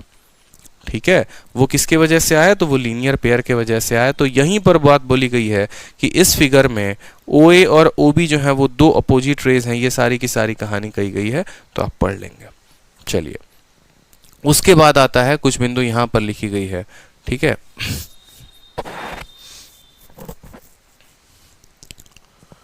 फिर उसके बाद होता है vertically opposite angle. Vertically opposite angle का मतलब क्या हुआ वो भी समझो, बहुत जरूरी है। ठीक है, वर्टिकली अपोजिट एंगल, याद करो एक लाइन के बारे में हम पढ़ रहे थे। लाइन का सबसे पहला प्रकार क्या था, इंटरसेक्टिंग लाइन। कुछ याद आ रहा है? लाइन का 5 टाइप होता है, जिसमें पहला जो है प्रतिच्छेदी रेखाएं, इंटरसेक्टिंग लाइन। तो जब ये दो लाइन आपस में इंटरसेक्ट करती हैं, काटती हैं, तो कहां कहां पर कोण बनता है? एक तो इन दोनों के बीच में कोण बनेगा जिसको थीटा 1 का नाम देंगे, दूसरा कोण इन दोनों के बीच में बनेगा जिसको थीटा 2 का नाम देंगे, तीसरा कोण इन दोनों के बीच में बनेगा जिसको थीटा 3 का नाम देंगे, चौथा कोण इन दोनों के बीच में बनेगा जिसको थीटा 4 का नाम देंगे। अब यहां पर क्या होगा, एक बड़ा प्यारा सा रिलेशन निकल कर आता है। यहां पर थीटा 1 जो है वो बराबर होगा थीटा 3 के, और 4 वाला बराबर होगा किसके? 2 के, या 2 वाला जो है वो बराबर होगा किसके? 4 के। ये बराबर हुए तो भैया क्यों हुए? तो ये वर्टिकली एंगल है, और वर्टिकली अपोजिट एंगल आपस में बराबर होते हैं। अब वर्टिकली अपोजिट एंगल किसे कहते हैं? तो जैसे मानो कि दो एंगल यहाँ पर दो लाइन आपस में काटते हैं, तो यहाँ पर अगर इसका कोण यहाँ मान लो 1 बन रहा है ना, और ये लाइन आपस में काट रहे हैं, तो इसका अपोजिट कौन होगा? तो इसका अपोजिट यहाँ पर होगा, एकदम वर्टिकली अपोजिट। इसलिए यहाँ पर अगर ये 70 डिग्री है तो ये भी 70 होगा। इसको बोलते हैं वर्टिकली अपोजिट एंगल। इसीलिए 4 का अपोजिट कौन है? 2 है, तो 4 बराबर 2। 1 का अपोजिट कौन है? 3 है, तो 1 बराबर 3। ठीक है। अब यहाँ पर समझो, जरूरी नहीं है, जैसे मानो यहाँ पर मैंने एक लाइन मान लो ऐसे खींच दिया, ठीक है। जैसे मान लो यहाँ पर ये एक रेखा ऐसे चली गई, ठीक है। यहाँ पर मैंने पॉइंट दे दिया थीटा 1, यहाँ दे दिया मैंने इसको थीटा 2, और यहाँ दे दिया थीटा 3, ठीक है। अब एक बच्चा बोलेगा कि सर देखो यहाँ पर 1 के सामने जो है वो 3 है, तो यहाँ थीटा 1 बराबर थीटा हो जाएगा। ऐसा लिखना गलत होगा, ऐसा लिखना गलत होगा, ठीक है। सामने वाला बराबर तो होगा, ठीक है भाई, मैं आपकी बात इतनी समझ रहा हूं, लेकिन उसका बराबर होने का एक कंडीशन भी होता है। बराबर होने का कंडीशन होता है कि सिर्फ और सिर्फ दो लाइन, मतलब ये लाइन और फिर ये लाइन, अगर यही दोनों से यहां पर कोण बना है तो यही दोनों से यहां पर भी कोण बनना चाहिए, तभी ये दोनों बराबर होंगे। अब अगर बात करोगे ये वाले थीटा 1 की, तो ये इससे और इससे बना है। थीटा 3 की बात करोगे तो ये इससे और इससे बना है, मतलब वो लाइन नहीं है, वही दोनों लाइन नहीं है। यहां पर इसके लिए अलग लाइन बनाई गई है, इसके लिए अलग लाइन बनाई गई है, तो ये वर्टिकली अपोजिट नहीं होंगे। वर्टिकली अपोजिट तब होते जब इस रेखा को यहां तक खींच के लेके आते, ठीक है, और इसको यहां तक खींच के लेके आते। अब देखो ये वाली रेखा पूरा का पूरा यहां पर ये कोण बनाती है, ठीक है, और ये वाली रेखा से ये पूरा का पूरा कोण बनता है, तब ये वाला इसके बराबर होगा तो ये वर्टिकली कहलाएगा, अन्यथा नहीं कहलाएगा। बस ऐसे समझ लो, वर्टिकली अपोजिट एंगल कहां बनते हैं? जहां पर भी x बनता है। अगर x बन रहा है तो वर्टिकली अपोजिट एंगल होगा, और अगर x नहीं बन रहा तो वर्टिकली अपोजिट एंगल नहीं होगा, ठीक है। x बनेगा तो वर्टिकली अपोजिट एंगल होगा, यानी शीर्ष विमुख कोण बनेगा। समझ में आ गई बात? तो यहां पर इसका शीर्ष विमुख कोण ये, और इसका शीर्ष विमुख कोण ये कोण, ठीक है। और शीर्ष विमुख बनने के लिए कट्टा जो है, एक x जो है वो बनना जरूरी है। यही बातें यहां पर पूरी की पूरी लिखी गई हैं, ठीक है। चलिए, तो एक छोटा सा वर्टिकली अपोजिट के ऊपर आप लोगों से सवाल पूछा गया है कि एग्जाम्पल दिया गया है, ठीक है। जैसे मेरी किताब में ऐसे एग्जाम्पल दिया गया है, तो एक छोटा सा एग्जाम्पल आपके सामने यहाँ पर है, प्रस्तुत है। इस एग्जाम्पल को समझिए। बोला गया है, दिए गए फिगर में, दिए गए चित्र में दो सीधी रेखाएं हैं AB और CD, एक दूसरे को बिंदु O पर प्रतिच्छेदित करती हैं। अगर A, O और E का मान यहाँ पर 75 दिया गया है, तो बताइए किसका किसका A, B और C का मान हमसे पूछा गया है कि A, B और C का जो मान होगा वो कितना होगा, ठीक है। A, B और C का मान हमसे पूछा गया है कितना होगा। तो जरा इस फोटो को समझिए आप, ठीक है। सिंपल बोला गया है भैया, दो लाइन AB और CD कहाँ काटते हैं? ऊपर काटते हैं। बाकी सभी का मान जो है वो हमसे पूछा गया है। तो चलिए एक बार थोड़ा अच्छे से इस फोटो को जो है वो समझते हैं।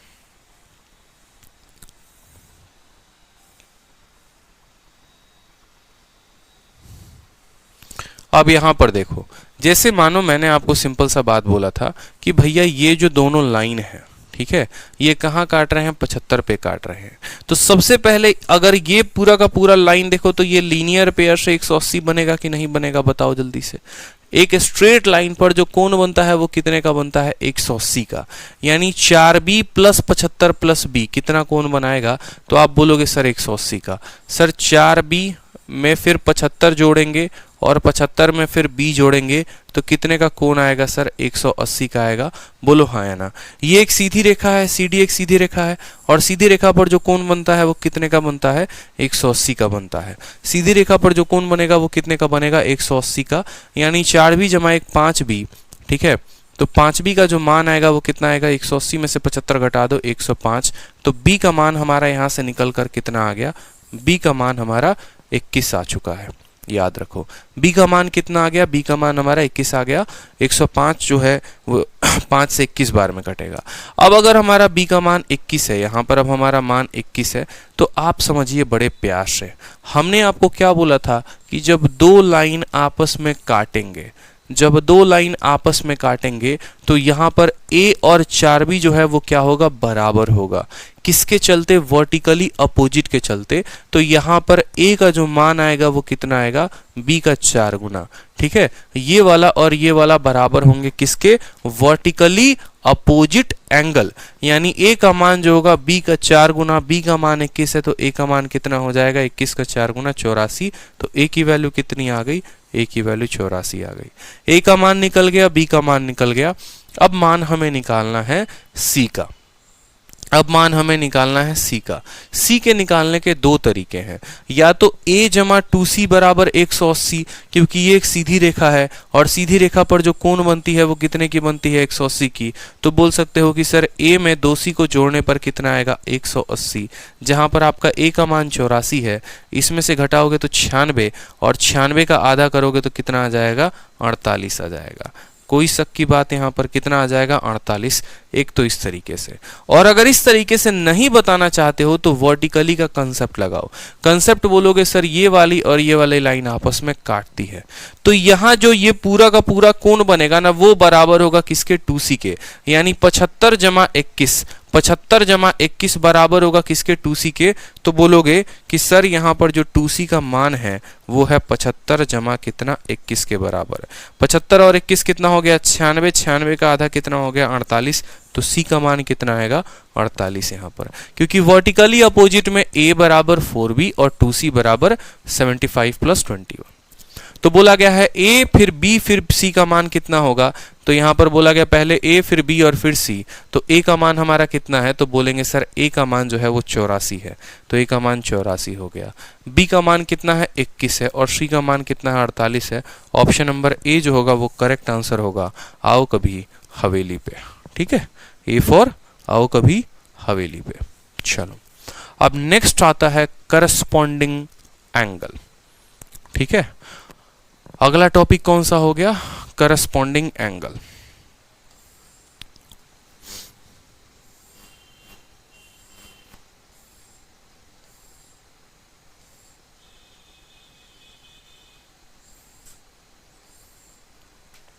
चलिए, तो करस्पॉन्डिंग एंगल के बारे में थोड़ा बहुत पढ़ते हैं।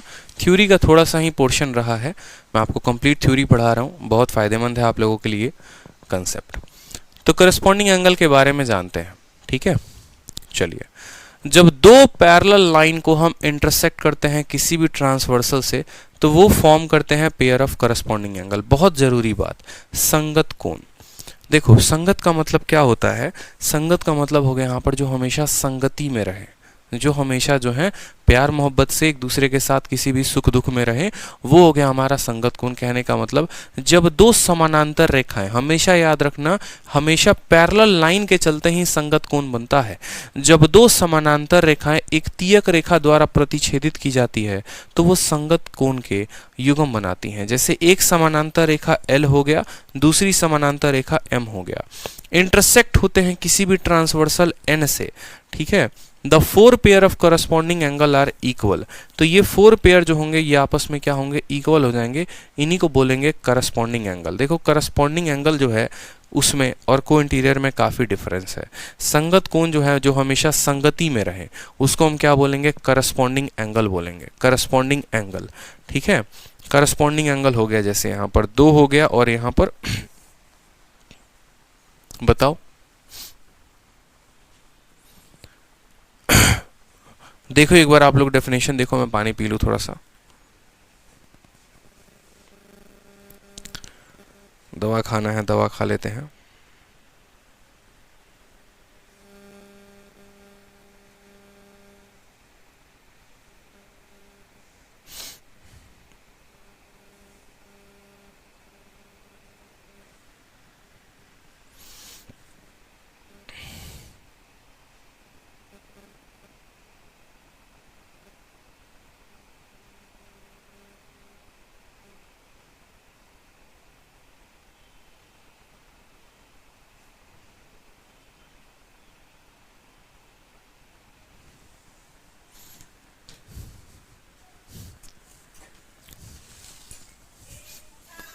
पूरा डेफिनेशन अच्छे से पढ़िए आप लोग।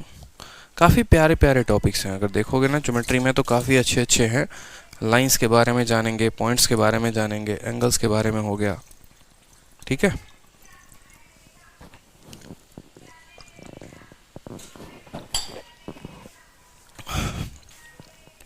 तो चलो यहाँ पर देखो करस्पॉन्डिंग एंगल्स। करस्पॉन्डिंग एंगल्स पहली बात बनते हैं तो कैसे बनते हैं, तो जब भी दो लाइन हमारे पैरेलल हों, ठीक है, तो यहाँ पर हमारा करस्पॉन्डिंग एंगल का निर्माण होता है। कैसे देखेंगे, एक लाइन हमारी सीधी रेखा ये हमारी L हो गई, दूसरी सीधी रेखा जो है वो हमारी M हो गई। जब हमने किसी ट्रांसवर्सल से इसको काटा तो टोटल कितने एंगल बनते हैं आप लोगों को पता है, 8 बनता है। 1 हो गया, 2 हो गया, 3, 4, 5, 6, 7, 8। यहाँ पर करस्पॉन्डिंग कौन होगा, तो करस्पॉन्डिंग को जानने के लिए आप ऐसे समझो कि जब भी यहाँ पर ठीक है, जब भी यहाँ पर ये लाइन से जब आपने काटा ना इसको ऐसे, जब भी आपने लाइन को इससे ऐसे काटा तो यहाँ पर जो कोण बनेगा वो वाला बराबर होता है इसके, यानी कोण 1 और कोण 2 जो है वो क्या होते हैं, करस्पॉन्डिंग एंगल होते हैं। जब भी दो पैरेलल लाइन एक ट्रांसवर्सल से काटा जाता है तो जैसे यहाँ पर ये 2 नंबर है, इस तरीके से इस लाइन के ऊपर वाला तो इस लाइन के ऊपर वाला ये क्या होगा, करस्पॉन्डिंग एंगल होगा। तो यहाँ पर 1 और 5 जो है वो क्या है, करस्पॉन्डिंग है। 2 का करस्पॉन्डिंग कौन है, 2 का संगत कोण कौन है, तो बोलोगे सर 2 का संगत जो है वो 6 के साथ है। तो पहली बताओ 1 का संगत किसके साथ, तो 1 का संगत जो है वो 5 के साथ है। 2 का संगत किसके साथ है, तो 2 का संगत जो है वो 6 के साथ है।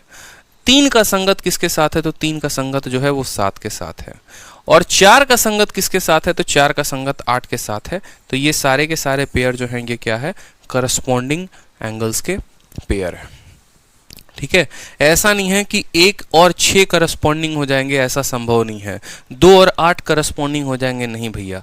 करस्पॉन्डिंग का नियम होता है, और नियम क्या होता है कि अगर 2 ऐसे लाइन है पैरेलल खींचे गए हो तो इसका करस्पॉन्डिंग हमेशा ये वाला होगा। समझ में आ गया बात, ठीक है। इस वाले का करस्पॉन्डिंग जो है हमेशा अंदर वाला होगा, ठीक है। एक मिनट, उल्टा कहा ना, इसका करस्पॉन्डिंग हमेशा ये होगा, इसका करस्पॉन्डिंग हमेशा यहाँ पर होगा, इस बात का ध्यान रखिए। इसीलिए 2 का करस्पॉन्डिंग 6 है, 3 का करस्पॉन्डिंग 7 है। चलिए, अब करस्पॉन्डिंग एंगल हमने जान लिया, सारे बिंदु यहाँ पर हमने जान लिए। अब आते हैं हम ऑल्टरनेट एंगल पे, बहुत जरूरी बात ये भी, ठीक है। ऑल्टरनेट एंगल बहुत महत्वपूर्ण बात यह भी है कि भैया एकांतर कोण, एकांतर कोण किसे कहते हैं, तो जब 2 पैरेलल लाइंस को हम इंटरसेक्ट करते हैं किसी भी ट्रांसवर्सल से, 2 पैरेलल लाइन है, L है और M है, हमने किसी ट्रांसवर्सल से इसको काटा है, तो वो ऑल्टरनेट एंगल बनाते हैं। और हर अल्टरनेट एंगल जो होता है वो क्या होता है, आपस में इक्वल होता है। ऑल्टरनेट एंगल क्या होते हैं, आपस में इक्वल होते हैं। जैसे 4 पेयर ऑफ करस्पॉन्डिंग एंगल आपस में इक्वल होते हैं। जैसे अगर आपने करस्पॉन्डिंग का जाना था ना कि सर 1 का करस्पॉन्डिंग 5 होता है, 1 का संगत 5 के साथ, तो 1 और 5 आपस में बराबर होते हैं। 2 की संगत 6 के साथ, तो 2 और 6 आपस में बराबर होंगे। 3 का संगत 7 के साथ, तो 3 और 7 आपस में बराबर होंगे। 4 का संगत 8 के साथ, तो 4 और आपस में क्या होंगे, बराबर होंगे।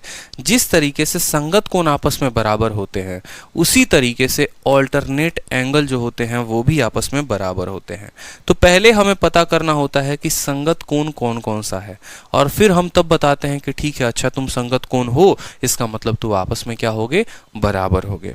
उसी तरीके से यहाँ पर हमें ऑल्टरनेट कोण यानी एकांतर कोण पता करना होता है, और एकांतर कोण अगर पता चल जाता है तब हम बोलते हैं कि ठीक है भैया तुम एकांतर कोण हो, इसका मतलब तुम जो है यहाँ पर बराबर हो, ठीक है। जैसे यहाँ पर हमने 2 लाइन खींचे पैरेलल और एक ट्रांसवर्सल से काट दिया, ठीक है। 2 लाइन हमने खींचे और एक ट्रांसवर्सल से काट दिया, तो सबसे पहले एक बात को समझना कि ऑल्टरनेट एंगल होता तो होता कौन सा है। ऑल्टरनेट में आप ऐसे समझ लो कि यहाँ पर कोण हमारा 1 है, 2 नंबर, 3 नंबर, 4 नंबर, 5, 6, 7 और 8। तो ऑल्टरनेट का मतलब हो गया ना कि देखो जब भी 2 पैरेलल लाइन एक ट्रांसवर्सल से काटी जाती हैं, अगर यहाँ पर आपने 1 नंबर इसको दिया हुआ है, या यहाँ जो भी नंबर है ये वाला अगर 1 है, तो ये इसका ऑल्टरनेट यानी ऑल्टरनेट का मतलब क्या, एक को छोड़कर दूसरा साइड, तो पहली बात इसका ऑल्टरनेट यहां पर बनेगा और ये एक और ये दो आपस में क्या होंगे, बराबर होंगे। ऑल्टरनेट के दो तरह के एंगल होते हैं, एक ऑल्टरनेट अंदर बनता है और एक ऑल्टरनेट बाहर बनता है। तो एक ऑल्टरनेट इंटीरियर एंगल होता है, ठीक है, और एक होता है ऑल्टरनेट एक्सटीरियर एंगल। यानी कोई भी कोण अगर बराबर होगा एक दूसरे के तो वो कैसे होगा। तो पहले जानेंगे कि ऑल्टरनेट एंगल कौन कौन से है, फिर जानेंगे ऑल्टरनेट इंटीरियर कौन है और ऑल्टरनेट एक्सटीरियर कौन है। क्योंकि अगर पता चल गया कि ऑल्टरनेट कौन सा है तो वो तो आपस में बराबर होते ही हैं। जैसे यहां पर 4 नंबर है, तो ये 4 नंबर का ऑल्टरनेट कौन है, 6 है, तो बोलोगे सर 4 नंबर का ऑल्टरनेट कौन हो गया, 6 हो गया। 3 नंबर है, तो 3 नंबर का जस्ट दूसरी साइड, पल्ली साइड बोलते हैं ना, दूसरी साइड 3 का ऑल्टरनेट कौन है उसी लाइन में, तो 5 हो गया, ठीक है। अब 2 नंबर है, तो 2 नंबर का भैया ऑल्टरनेट कौन हो जाएगा, 2 नंबर का ऑल्टरनेट हमारा 8 नंबर हो जाएगा। और 1 नंबर हो गया, तो 1 नंबर का ऑल्टरनेट कौन हो जाएगा, 7 नंबर हो जाएगा। ये जो अंदर वाले हैं इसको बोलते हैं इंटीरियर, ठीक है, इंटीरियर ऑल्टरनेट एंगल, और जो बाहर वाले हैं उसको बोलते हैं एक्सटीरियर बाहक कोण, ठीक है। एकांतर कोण, एकांतर कोण में अंदर वाले, जैसे यहां पर बोला गया ना 3 नंबर 5 नंबर के बराबर, ठीक है, 2 नंबर 8 नंबर के बराबर, ठीक है। तो ये जो हो गए हमारे ऑल्टरनेट इंटीरियर एंगल हो गए। फिर उसके बाद आता है हमारा ऑल्टरनेट एक्सटीरियर एंगल, कौन सा, 1 वाला 7 के बराबर, 4 वाला किसके बराबर, 6 के बराबर, वही बातें लिखी गई है, 1 7 4 6, ठीक है। चलिए उसके बाद आता है एक प्यारा सा नोट आप लोगों के लिए, उस नोट को पढ़िए। कॉन्वर्सली एक बात बोली गई है। कॉन्वर्सली क्या बोला गया, कॉन्वर्सली का मतलब उल्टा पुल्टा, कहने का मतलब सेम वाइस वर्सा, कि अगर कोई ट्रांसवर्सल लाइन 2 लाइन को काटती है और उनका pair of alternate angle equal होता है तो वो लाइन पैरेलल होंगे। जैसे बचपन में क्या होता था ना, बोला जाता था कि प्रूफ करिए इस बात को कि ये 2 लाइन जो हैं, ये 2 के 2 लाइन जो हैं वो पैरेलल हैं, और ऐसे दे दिया जाता था कि ये वाला कोण 70 है और ये वाला कोण 70 है। तो आपको वहां ये बात लिखना होता था कि भैया ये दोनों कोण बराबर हैं और ये दोनों कोण ऑल्टरनेट कोण हैं। तो अगर ऑल्टरनेट कोण बराबर होते हैं तो वो लाइन पैरेलल होती है, या उल्टा भी कह लो कि अगर लाइन पैरेलल होती है तो ये दोनों एंगल बराबर होंगे ऑल्टरनेट इंटीरियर एंगल के थ्योरम से, ठीक है। तो अगर लाइन पैरेलल हुए तो ये दोनों कोण बराबर हो जाएंगे, या फिर अगर ये दोनों कोण बराबर हैं तो ये लाइन पैरेलल होंगे, और यही बात यहां पर बोला गया है। चलिए उसके बाद आता है कॉन्जिक्यूटिव इंटीरियर एंगल, क्रमागत आंतरिक कोण, और इसके बारे में पढ़ते हैं। क्रमागत आंतरिक कोण किसे कहते हैं, जब 2 पैरेलल लाइन को इंटरसेक्ट कर देंगे किसी ट्रांसवर्सल से तो वो 2 पेयर ऑफ इंटीरियर एंगल बनाते हैं। The pair of interior angle so formed are supplementary 180 का कोण। जैसे यहां पर इसमें कुछ खास बात जानने की है नहीं, कॉन्जिक्यूटिव इंटीरियर एंगल कहने का मतलब है कि भैया अंदर वाले कोण जो 180 बनाए, 2 जमा 5, यहां पर 2 वाला और 5 वाला। कॉन्जिक्यूटिव इंटीरियर एंगल को ये भी कहते हैं को interior angle. Consecutive interior angle को ये भी बोलते हैं, यहां पर आप अगर बोलोगे तो ये को इंटीरियर एंगल भी होता है, और बहुत महत्वपूर्ण हो जाएगा। यहां पर को इंटीरियर एंगल बहुत जरूरी है, ठीक है।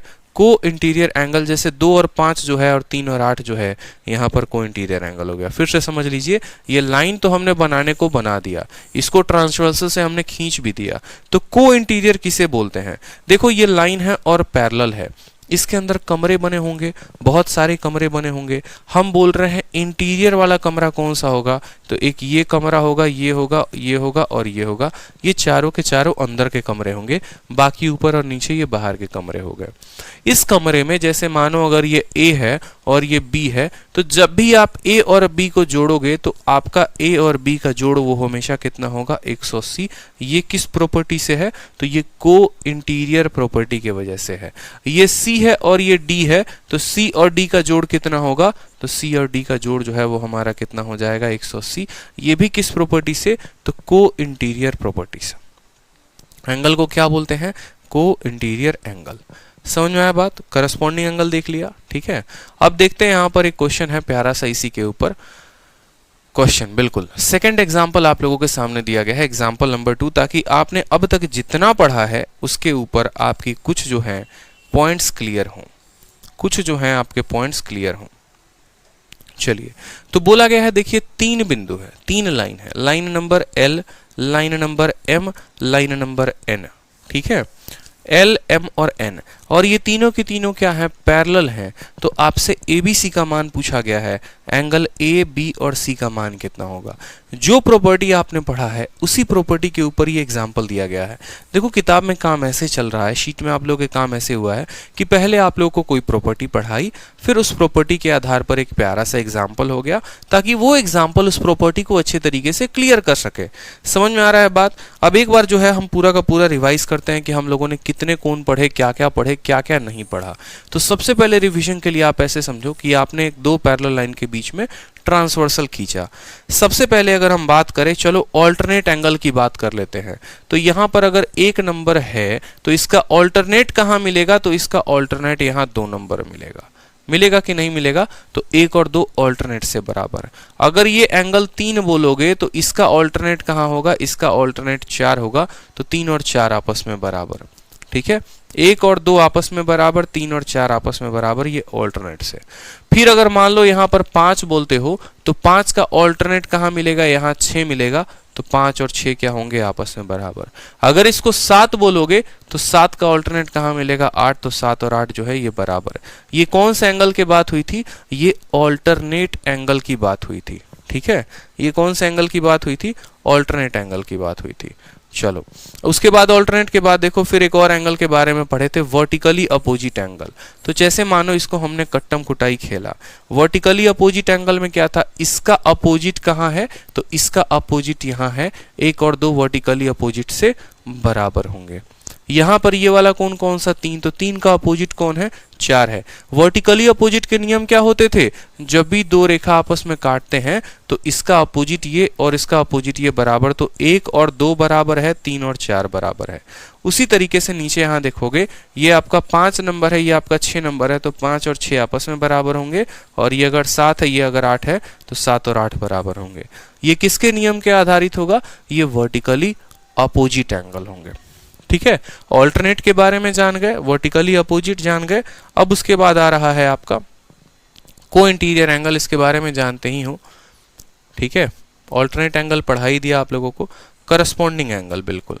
और एक जो है उसको लास्ट रिवीजन दे दो, करस्पॉन्डिंग एंगल, बिल्कुल करस्पॉन्डिंग एंगल एक दे दो लास्ट। जैसे मानो 2 लाइन हमारे हो गए पैरेलल, इनको काटा हमने, तो ये हमारा 1 नंबर है और ये हमारा 2 नंबर है।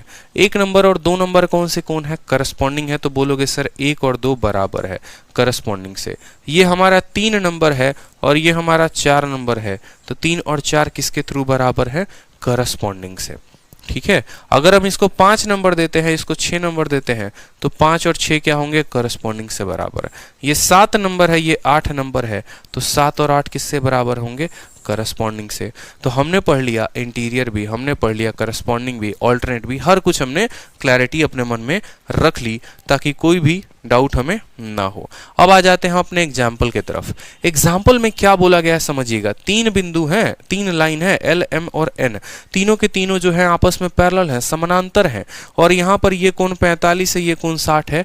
हमसे बोला गया है ABC का जो मान होगा वो कितना होगा। अगर आंसर बताओगे तो 60 जमा 45 105 सीधा एक लाइन में बता दोगे, लेकिन आया तो आया कैसे। अब जैसे मानो यहाँ पर इस वाले लाइन में समझ लो, अगर ये कोण 45 है और ये दोनों के दोनों क्या है, पैरेलल है, L है M के पैरेलल, L है M के पैरेलल, तो ये वाला 45, तो ऑल्टरनेट से ये वाला कितना हो जाएगा, 45 हो जाएगा। हो जाएगा कि नहीं। M वाला N के पैरेलल है, अगर ये वाला 60 है तो ऑल्टरनेट से ये कितना हो जाएगा, ये 60 हो जाएगा। तो 60 जमा 45 कितना हो गया, 105 हो गया। 105 जो है वो सही उत्तर है। समझ में आई बात। 60 जमा 45, ये पूरा का पूरा कोण ABC कितना हो गया, 105। ये 45 है तो ऑल्टरनेट से ये 45, ये 60 है तो ऑल्टरनेट से ये 60। 60 जमा 45 कितना हो गया, 105। एक तो तरीका ये है। दूसरा तरीका आप ऐसे समझ लो कि सर देखो ये वाली लाइन और ये वाली लाइन जो है पैरेलल है, पैरेलल हो गया, ठीक है। ये हमारी 45 का कोण हो गया, तो ये हमारा कितने का कोण बनाएगा सर बताओ। तो ये 45 है अगर आपका, तो यहाँ पर ये बनेगा 135 का। कैसे आया, ये दोनों जो है वो कौन सा एंगल है, को इंटीरियर एंगल है। को इंटीरियर एंगल का जोड़ अभी पढ़ा था कि कितना होता है, 180 होता है। उसी तरीके से अगर आपका ये 60 है तो ये वाला कोण कितने का बनेगा, तो ये वाला कोण 120 का बनेगा, क्योंकि ये दोनों क्या हो गए, को इंटीरियर एंगल। इनको जोड़ोगे तो कितना आएगा, 255 आएगा। और एक बिंदु पर कोई भी कोण कितने का बनता है, 360 का। 360 में से 255 घटाओगे तो भी कितना आएगा, 105 आएगा। और भी 2-3 तरीके हैं जिससे आप इसको परिभाषित कर सकते हो, ठीक है, तो वो आपके ऊपर जो है वो डिपेंड करता है। चलिए अब इसके बाद आइए एक प्यारा सा एग्जाम्पल नंबर 3 में। एग्जाम्पल नंबर 3 में क्या बोला गया है वो भी समझिए। क्वेश्चन पूछा गया आपसे कि यहां पर भी आपको 3 लाइन दिए गए हैं, L है, M है और N है। L, M और N जो है वो तीनों के तीनों पैरेलल हैं। B और C का अनुपात जो है वो 2:3 है। तो हमसे एंगल A का मान पूछा है। अगर ये 2:3 में है तो एंगल A की वैल्यू कितनी होगी। अगर ये 2:3 में है तो एंगल A की वैल्यू जो है वो कितनी होगी, हमसे ये बात पूछी गई है। यानी अगर हम इसको बोले कि बेटा तुम B नहीं हो, तुम जो हो वो 2x हो, और बेटा तुम C नहीं हो, तुम कितने हो, 3x हो, तो हमें बताओ A की वैल्यू जो है वो कितनी होगी। यही तो बोला गया है। चलो बहुत शानदार। आप मुझे एक बात बताओ, हर बात को बड़ी प्यारी सी, अगर ये एंगल C है, अगर ये एंगल C है तो यहां पर इसका कॉरस्पॉन्डिंग कौन होगा, ये C होगा, संगत कोण। याद आ रहा है, देखो यहां पर, ठीक है। करस्पॉन्डिंग एंगल, कौन कौन से करस्पॉन्डिंग एंगल हो गए भैया, आपको पढ़ाया था ना कि 4 का करस्पॉन्डिंग कौन है, सॉरी यहां पर इंटीरियर हो गया ना, ये तो इंटीरियर हो गया। करस्पॉन्डिंग एंगल, करस्पॉन्डिंग एंगल यहां पढ़ाया था ना, जैसे 1 और 5 करस्पॉन्डिंग है तो बराबर होंगे, 1 और 5 करस्पॉन्डिंग है तो बराबर होंगे, 4 और 8 करस्पॉन्डिंग है तो बराबर होंगे। तो सेम कहानी हमें यहां देखनी है कि अगर ये वाला कोण C है तो इसका करस्पॉन्डिंग कौन होगा, ये भी C होगा, और ये अगर C होगा तो यहां पर ये जो है हमारा बन गया ना C। अब ये सीधी रेखा है, सीधी रेखा पर कोई भी जो कोण बनती है वो कितने की बनती है, 180 की बनती है। B और C जोड़कर कितना बनाएंगे, 180। B का मान मान लो 2 यूनिट, C का मान 3 यूनिट, यानी 2x + 3x 5x। 5x की वैल्यू कितनी हो जाएगी, 5x की वैल्यू 180 हो जाएगी। तो x की वैल्यू 5 × 15, ठीक है, और 5 × 30, x की वैल्यू कितनी आ गई, 60 आ गई। आप मेरी बात को समझ पा रहे हैं या नहीं समझ पा रहे हैं। मैं आपको ये कहना चाह रहा हूं कि अगर हमारा ये C है, ये लाइन और ये लाइन हमारी पैरेलल है और ये एक ट्रांसवर्सल है, तो ये अगर C होगा तो करस्पॉन्डिंग से ये भी C हो जाएगा। अब ये सीधी रेखा बन गई। सीधी रेखा का कोण जो बनता है वो 180 का बनता है। B + C 180, ये 2x है, ये 3x है, तो 5x का मान 180, x का मान 36। अब भैया चलो ठीक है, बात समझ में आ गया। अब यहाँ पर इस वाले लाइन में देखो, यहाँ पर इस वाले लाइन में देखो, ये वाले लाइन की बात करोगे और यहाँ पर आपका क्या है, C है। अब ये दो लाइन की बात करो, लाइन L की और लाइन M की, लाइन L की और लाइन M की, तो एंगल A और एंगल C क्या है, एंगल A होगा वो बराबर होगा एंगल C के। क्यों ऐसा होगा, तो भैया ये ऑल्टरनेट इंटीरियर एंगल से, ठीक है। जब भी दो लाइन पैरेलल वाले से काटी जाती है तो ये A वाली जो बराबर होती है वो C वाले के बराबर होती है। C वाले का मान कितना है, तो C वाले का मान 3x है। अगर x का मान 36 है, C जो है वो 3x है, तो A भी जो होगा वो भी कितना होगा, 3x होगा। यानी 36 का 3 गुना 108 जो है वो हमारा करेक्ट आंसर है। ऑप्शन नंबर डी फॉर दिल मांगे मोर। समझ में आ गया। देखो महारत कब हासिल करोगे, महारत तब हासिल होगा जब आप ज्यादा से ज्यादा पहली इस वीडियो को देख रहे हो। कम से कम इस वीडियो को आपको 5 बार देखना है, कम से कम 5 बार देखना है। ये वीडियो को 4 से 5 बार जब तक नहीं देखोगे तब तक चीजें समझ में नहीं आने वाली है। करस्पॉन्डिंग कौन सी, को इंटीरियर कौन सी, ऑल्टरनेट कौन सी। बहुत ऐसे बच्चे होंगे जिन्होंने जो है बायोलॉजी लिया होगा 12th में, जिनका नॉन मैथ बैकग्राउंड रहा होगा या और भी बैकग्राउंड रहे होंगे। तो फायदा तब होगा जब आप चीजों को लेकर काफी अच्छे तरीके से पढ़ोगे, समझोगे। मैं तो आपको पूरी थ्योरी करा रहा हूं, लेकिन ये आपके जहन में तब उतरेगा जब आप इसी चीज को बार बार पढ़ोगे और अपनी बुद्धि का प्रयोग करोगे। जैसे ये वाला C था तो ये वाला भी C हो गया, कैसे, करस्पॉन्डिंग से। B + C जो है 180, x का मान 36। अब ये C है तो ये A दोनों के दोनों बराबर होंगे, कैसे, ऑल्टरनेट से। A = C, C का मान 3x था तो A का मान भी 3x हो गया, काम खत्म। चलिए तो अब आ जाते हैं कुछ इंपॉर्टेंट पॉइंट्स लाइन के बारे में जानने के लिए, ठीक है, एंगल्स के बारे में। इंपॉर्टेंट पॉइंट्स लाइन नहीं, एंगल्स के बारे में। क्योंकि पॉइंट पढ़ लिया था, लाइन पढ़ लिया था, अब एंगल्स के बारे में जानेंगे। बोला गया है अगर दो angle, if two angle of any pair of alternate interior angle are equal if two line are parallel. ये तो वही बात हो गई कि भैया दो लाइन अगर पैरेलल हैं तो उनके ऑल्टरनेट इंटीरियर एंगल बराबर होते हैं। ये हमने पढ़ा ही है कि दो लाइन अगर पैरेलल है तो ऑल्टरनेट का इंटीरियर एंगल जो होगा वो बराबर होगा। ठीक है, if two angle of any pair of alternate exterior angle are equal then the two line are parallel. उल्टा बात बोल दिया कि देखो ऐसा दो लाइन है तुम्हारा, ये वाला इसका एक्सटीरियर, ये वाला है ऑल्टरनेट, अगर ये दोनों बराबर है, एक और दो बराबर है, तो ये दोनों रेखाएं जो है वो समानांतर होंगी। इसमें भी कोई नई बात नहीं कही गई है। ठीक है, तीसरा बिंदु, अगर दो angle of any pair of corresponding angle are equal then the two line are parallel. ऐसा बोला गया है कि देखो ये लाइन है और यहाँ पर ये वाला कोण और ये वाला करस्पॉन्डिंग है, 1 नंबर 2 नंबर क्या है, करस्पॉन्डिंग है। और अगर ये 1 नंबर 2 नंबर करस्पॉन्डिंग है और ये बराबर है, अगर ये कोण बराबर हो गए तो ये लाइन भी पैरेलल होगी। मतलब पहले हमने पढ़ा कि अगर ये लाइन पैरेलल थे तो ये कोण बराबर थे। अब उल्टा भी बोला जा सकता है कि अगर यहाँ पर ये कोण बराबर है तो सिद्ध करो ये लाइन पैरेलल है। तो भैया सिद्धि हो गया कि लाइन अगर कोण बराबर होंगे तो लाइन पैरेलल होगा, या लाइन पैरेलल होगा तो ये कोण जो होंगे वो क्या होंगे, बराबर होंगे। ठीक है, चलो उसके बाद नेक्स्ट पॉइंट, अगर कोई भी दो कॉन्जिक्यूटिव इंटीरियर एंगल सप्लीमेंट्री है तो उनका सम 180 होगा। ये भी पढ़ा है। जैसे यहां पर बोला गया है कि ये दो कोण है मान लो, और ये दो कोण, ये दो लाइन है, और यहाँ के आपस के कोण का जोड़ 1 + 2 का जोड़ अगर 180 बनता है तो भी ये लाइन पैरेलल होंगे, ये बोला गया है। तो भी एल और एम जो होगा वो पैरेलल होगा। अगर कोई भी दो कॉन्जिक्यूटिव इंटीरियर एंगल, ये दोनों इंटीरियर हैं, 3 और 4 इंटीरियर हैं, तो कोई भी दो कॉन्जिक्यूटिव इंटीरियर एंगल अगर मान लो उनका कोण सप्लीमेंट्री हो रहा है यानी 180 हो रहा है, तो भी ये लाइन क्या होंगे, पैरेलल होंगे। ठीक, चलिए नेक्स्ट पॉइंट पर बढ़ते हैं। When one pair of interior angle is supplementary the other pair is also supplementary and all the alternate. ये सारी की सारी बातें हैं जो मैंने आपको समझा दी है, तो इसमें कुछ जानने की जरूरत है नहीं। अब आ जाता है एंगल का नेक्स्ट टाइप। ठीक है, एंगल का नेक्स्ट टाइप आ जाता है, लास्ट टाइप है। बस यहां से थ्योरी पोर्शन खत्म हो जाएगा। पॉइंट के बारे में जाना, लाइंस के बारे में जाना। एंगल चूंकि बहुत बड़ा टॉपिक है, बहुत समय लगा, इसीलिए मैंने आप लोगों को कहा था कि ज्योमेट्री में वक्त लगता है। ठीक है, जैसा कंटेंट मैं आपको दे रहा हूं, जैसा कंटेंट आप लोगों को कहीं मिलने वाला ही नहीं है। समझ रहे हो बात को? एक एक छोटी बात जो आपके मन में डाउट होगा या जिसके बारे में आप आज से 2 साल बाद भी जो है अगर कोई नई बात आती तो भी वो मेरे शीट में आपको अवेलेबल मिलेगी। चाहे सीईटी आ जाए, बैंकिंग आ जाए, कोई भी एग्जाम हो, कभी भी इंप्लीमेंट कर दिया ना तो ऐसा कंटेंट बनाया है जिसमें सारी बातें दी गई है। आप किसी का नोट्स उठाकर देख लो, कोई किताब दुनिया की उठाकर देख लो, एसएससी या फिर कोई भी जनरल कंपटीशन की किताब, उसमें थ्योरी इतनी दी ही नहीं गई है। और अगर थ्योरी क्लियर नहीं है चीज़ों को लेकर तो आप सवाल कैसे बनाओगे? अभी तो सवाल भी आने बाकी हैं, अभी तो सवाल हमने शुरू भी नहीं किया, अभी तो सिर्फ हम थ्योरी चल रहे हैं। और समझो कितने शानदार थ्योरी हमारी दी गई है। तो एक एक बातों को हमें समझना है यहाँ पर। ये इतना अगर जहन में उतार लिया ना तो इसलिए मैं बोलता हूँ कि एडवांस मैथ में मैं आपको ऐसा कंटेंट दे रहा हूँ कि आपको किसी की किताब उठाने की जरूरत नहीं है। लाखों रुपए मैंने खर्च किए हैं सिर्फ और सिर्फ इसीलिए, कई दिन कई रात लगातार मेहनत किया है कि बस आपको बढ़िया से बढ़िया कंटेंट मिले। समझ में आ रहा है बात? और आप उसका फायदा उठा पाओ। चलो तो अब बात करते हैं एंगल बाइसेक्टर के ऊपर कि भैया एंगल बाइसेक्टर हम किसे कहते हैं।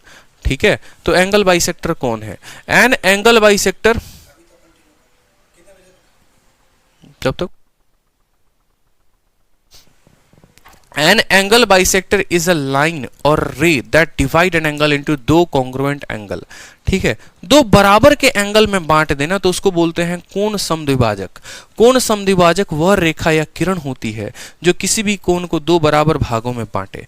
अब जैसे मानो यहाँ पर क्या हो गया, और फिर कोण समद्विभाजक के रूप भी जानेंगे। जैसे मानो कि मैंने कहा कि भैया ये मेरा एक प्यारा सा कोण बन रहा था, OA और OB जो है यहाँ पर इसको नाम दे दो O का, यहाँ पर बोल दो ये A है और यहाँ दे दो B है। ये OA और OB बड़े प्यारे प्यारे थे, ये आपस में कोण बना रहे थे। एक आया पर्सन और इनको यहाँ पर बीच से बांटकर चला गया, उसका नाम दे दो C। और C ने क्या किया ना कि यहाँ पर और यहाँ पर इसको बराबर भागों में बांट दिया। यानी अगर ये पूरा कोण पहले मान लो 80 इसका बन रहा था तो अब इसने जो है वो 40 और 40 में बांट दिया, 40 और 40 में बांट दिया। तो ये जो OC होगा ना, ये OC को हम कोण समद्विभाजक कहते हैं, एंगल बाइसेक्टर कहते हैं। आगे चलोगे ट्रायंगल पढ़ोगे, अलग अलग क्वाड्रिलेटरल पढ़ोगे, तो जैसे ट्रायंगल का कोण समद्विभाजक, कहने का मतलब जिसने इस कोण को बराबर बराबर भागों में बांट दिया, उसको हम क्या बोलते हैं? कोण समद्विभाजक बोलते हैं, यानी एंगल बाइसेक्टर। एंगल बाइसेक्टर के दो टाइप होते हैं जनाब, एक होता है इंटीरियर, एक होता है एक्सटीरियर। मतलब एक हो गया जो एंगल को अंदर से बांटे, और एक हो गया जो बाहर से बांटे। जैसे बोलते हैं ना, घर का बेदी लंका ढाहे, मतलब एक जो हो गया जो अंदर रहकर लोगों में फूट डाल रहा है, और एक जो है वो बाहर रहकर फूट डाल रहा है। तो यहां पर अगर हम बात करें तो सबसे पहले इंटीरियर एंगल बाइसेक्टर, ठीक है, यानी यहां पर आंतरिक कोण समद्विभाजक। जैसे आपने देखा ना कि यहाँ पर हमारा OA था और OC था, बेचारे आपस में कोण बना रहे थे, B नाम का पर्सन आया और इसे बीच से बांट के चला गया, अंदर ही अंदर इसको काट दिया। तो जब ये अंदर ही अंदर बराबर भागों में काटेगा तो ये इंटीरियर कहलाएगा। क्या कहलाएगा? इंटीरियर एंगल बाइसेक्टर या इंटरनल एंगल बाइसेक्टर, ठीक है, आंतरिक कोण। अब हो गया दूसरा external angle bisector. External angle bisector में क्या होता है कहानी वो भी समझो। जैसे मान लो यहाँ पर दो लाइन है, यहाँ OA है और ये OC है, तो अब OA और OC के बीच में कुछ अपना एंगल होगा, प्यार मोहब्बत होगा, कोई दिक्कत की बात नहीं, इसको कोई अंदर से नहीं काट रहा है। लेकिन इसका जो बाहर वाला कोण है, ये जो एक्सटीरियर एंगल कहने का मतलब क्या होता है? अगर ये 30 है तो इसका एक्सटीरियर 150 होगा। जैसे आपको ऐसे समझा लूं, मान लो कि यहाँ पर मैंने कहा कि भैया ये है, ये प्यारे प्यारे जो दो लोग हैं ये कोण बना रहे हैं। ये यहाँ पर ऐसे समझ लो कि यहाँ पर ये हमारा OA है और ये हमारा OB है, इनके बीच में कुछ कोण बन रहा है, इनके बीच में कुछ कोण बन रहा है, ठीक है। तो ये इनका इंटीरियर एंगल है। तो एक्सटीरियर क्या होता है? एक्सटीरियर मतलब ये बाहर वाला कोण। अगर अंदर वाला कोण 30 होगा तो बाहर वाला 150, ये 40 होगा तो 140, ये 100 होगा तो ये 80, ठीक है। अब एक पर्सन आता है जो इसके अंदर वाले को ना काट के बाहर वाले को काट देता है, और ये मान लो OC हो जाता है। तो OC अगर बाहर वाले को काटेगा, ये अगर 30 है और ये पूरा का पूरा 150 था, तो इसको 75 और इसको 75 बार में काटेगा, तो यहां पर OC जो होगा वो एक्सटीरियर एंगल बाइसेक्टर होगा, ठीक है। जब हम किसी त्रिभुज की बात कर ले, ये हमारा त्रिभुज है और त्रिभुज में ये बाहर वाले कोण को जो काटता है दो बराबर भागों में, ये बराबर भागों में, देखो एक तो हो गया जो अंदर वाले को काट दे, ये अंदर वाले को, और एक हो गया जो ये बाहर कोण बनता है इसको काट दे। तो ये दोनों के दोनों क्या है? एंगल बाइसेक्टर है। एक अंदर रहकर काटता है, एक बाहर रहकर काटता है। जो अंदर से काटता है उसको इंटीरियर एंगल बाइसेक्टर कहते हैं, और जो बाहर से काटता है उसको एक्सटर्नल एंगल बाइसेक्टर कहते हैं। क्लियर हो गया? ठीक है, चलो अब यहां पर देखो, जैसे आपने एक टर्म पढ़ा था करस्पॉन्डिंग एंगल। करस्पॉन्डिंग एंगल किसको कहते थे? करस्पॉन्डिंग एंगल हम इसको और इसको कहते थे यहां पर, ठीक है। आपने पढ़ा था ना पीछे, करस्पॉन्डिंग एंगल क्या होता था कि जब दो लाइन यहां पर पैरेलल हैं तो ये वाले कोण और ये वाले कोण जो है वो क्या है? करस्पॉन्डिंग एंगल है। तो बोला गया अगर दो पैरेलल लाइन को इंटरसेक्ट करते हैं किसी ट्रांसवर्सल से, तो bisector of two corresponding angle are हमेशा पैरेलल। ये एक बहुत इंपॉर्टेंट प्रॉपर्टी है, हाई लेवल की प्रॉपर्टी है। हाई लेवल की प्रॉपर्टी क्या है जनाब, ये समझिएगा। जैसे आपने पढ़ा था कि सर ये लाइन है और ये लाइन है, पैरेलल है, ये हमारा एक ट्रांसवर्सल है कि नहीं भाई? ट्रांसवर्सल है। ट्रांसवर्सल में हमारा ये 1 नंबर और 2 नंबर क्या होंगे? बराबर होंगे। तो इसमें एक नई बात हमसे जान लीजिए, और नई बात क्या जान लीजिए? नई बात ये जान लीजिए कि अगर आप इसको बाइसेक्ट करते हो और इसको बाइसेक्ट करते हो तो फ्यूचर में चलकर ये दोनों भी जो है ये आपस में पैरेलल हो जाएंगे, समानांतर हो जाएंगे, ठीक है। इसका बाइसेक्टर क्या हो जाएगा? पैरेलल हो जाएगा, समानांतर हो जाएगा। ये बात यहां पर कही गई है, ठीक है। यही बोला गया है कि GM जो होगा वो पैरेलल होगा HN के, GM पैरेलल हो जाएगा हमारे HN के। चलिए अब एग्जांपल नंबर 4 को देखिए, लास्ट एग्जांपल, इसके बाद क्वेश्चंस करेंगे अपन। एग्जांपल नंबर 4 को देखिए।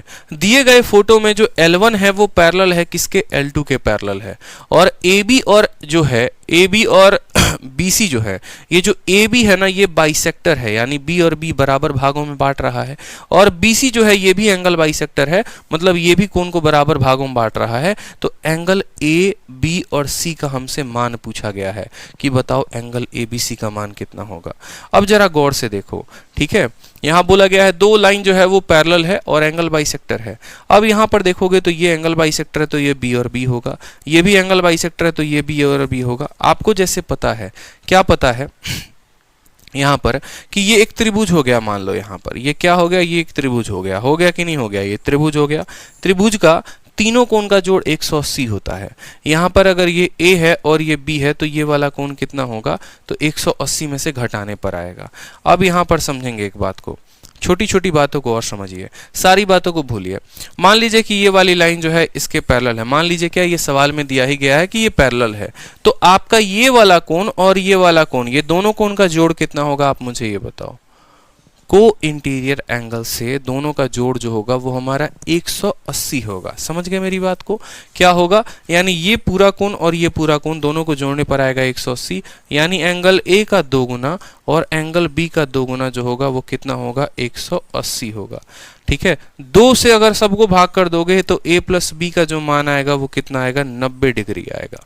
यानी यहाँ पर बोलेंगे कि अगर हम एंगल a को और एंगल b को जोड़ते हैं तो वो कितने आते हैं, 90 डिग्री आते हैं।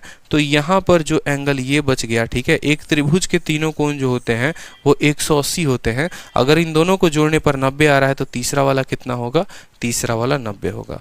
किसी भी त्रिभुज में तीनों कोणों का जो जोड़ होता है वो क्या होता है, 180 होता है। अगर ये दोनों को जोड़ने पर 90 तो तीसरा वाला कितना होगा, 90 हो जाएगा। चलिए, तो यहाँ से स्टार्ट होता है हमारा क्वेश्चन नंबर 1, जिसको हम कंटिन्यू करेंगे अगली वीडियो से। पहला वीडियो थ्योरी का था, इस वीडियो को कम से कम 5 बार का चढ़ावा देना है ताकि ये आपको काफ़ी अच्छे तरीके से क्लियर हो। ठीक है, आप इसको स्लो करके भी देख सकते हैं, वीडियो को आराम से नोट्स बनाकर देख सकते हैं, क्योंकि पहले वीडियो में पूरा कंप्लीट थ्योरी हमने कराया है ताकि उससे आपकी अंडरस्टैंडिंग काफ़ी अच्छी हो, आप चीज़ों को काफ़ी बेहतर तरीके से समझ पाएँ। शीट में भी मैंने दिया हुआ है तो आपको नोट्स बनाने की आवश्यकता भी नहीं पड़ेगी।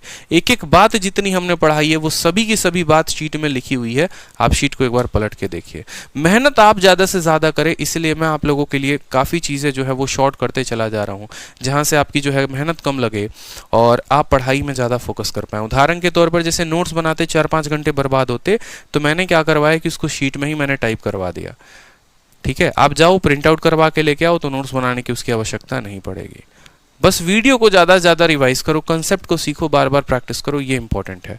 ठीक है, तो चलिए खुश रहिए, मस्त रहिए, मिलते हैं अगले वीडियो में।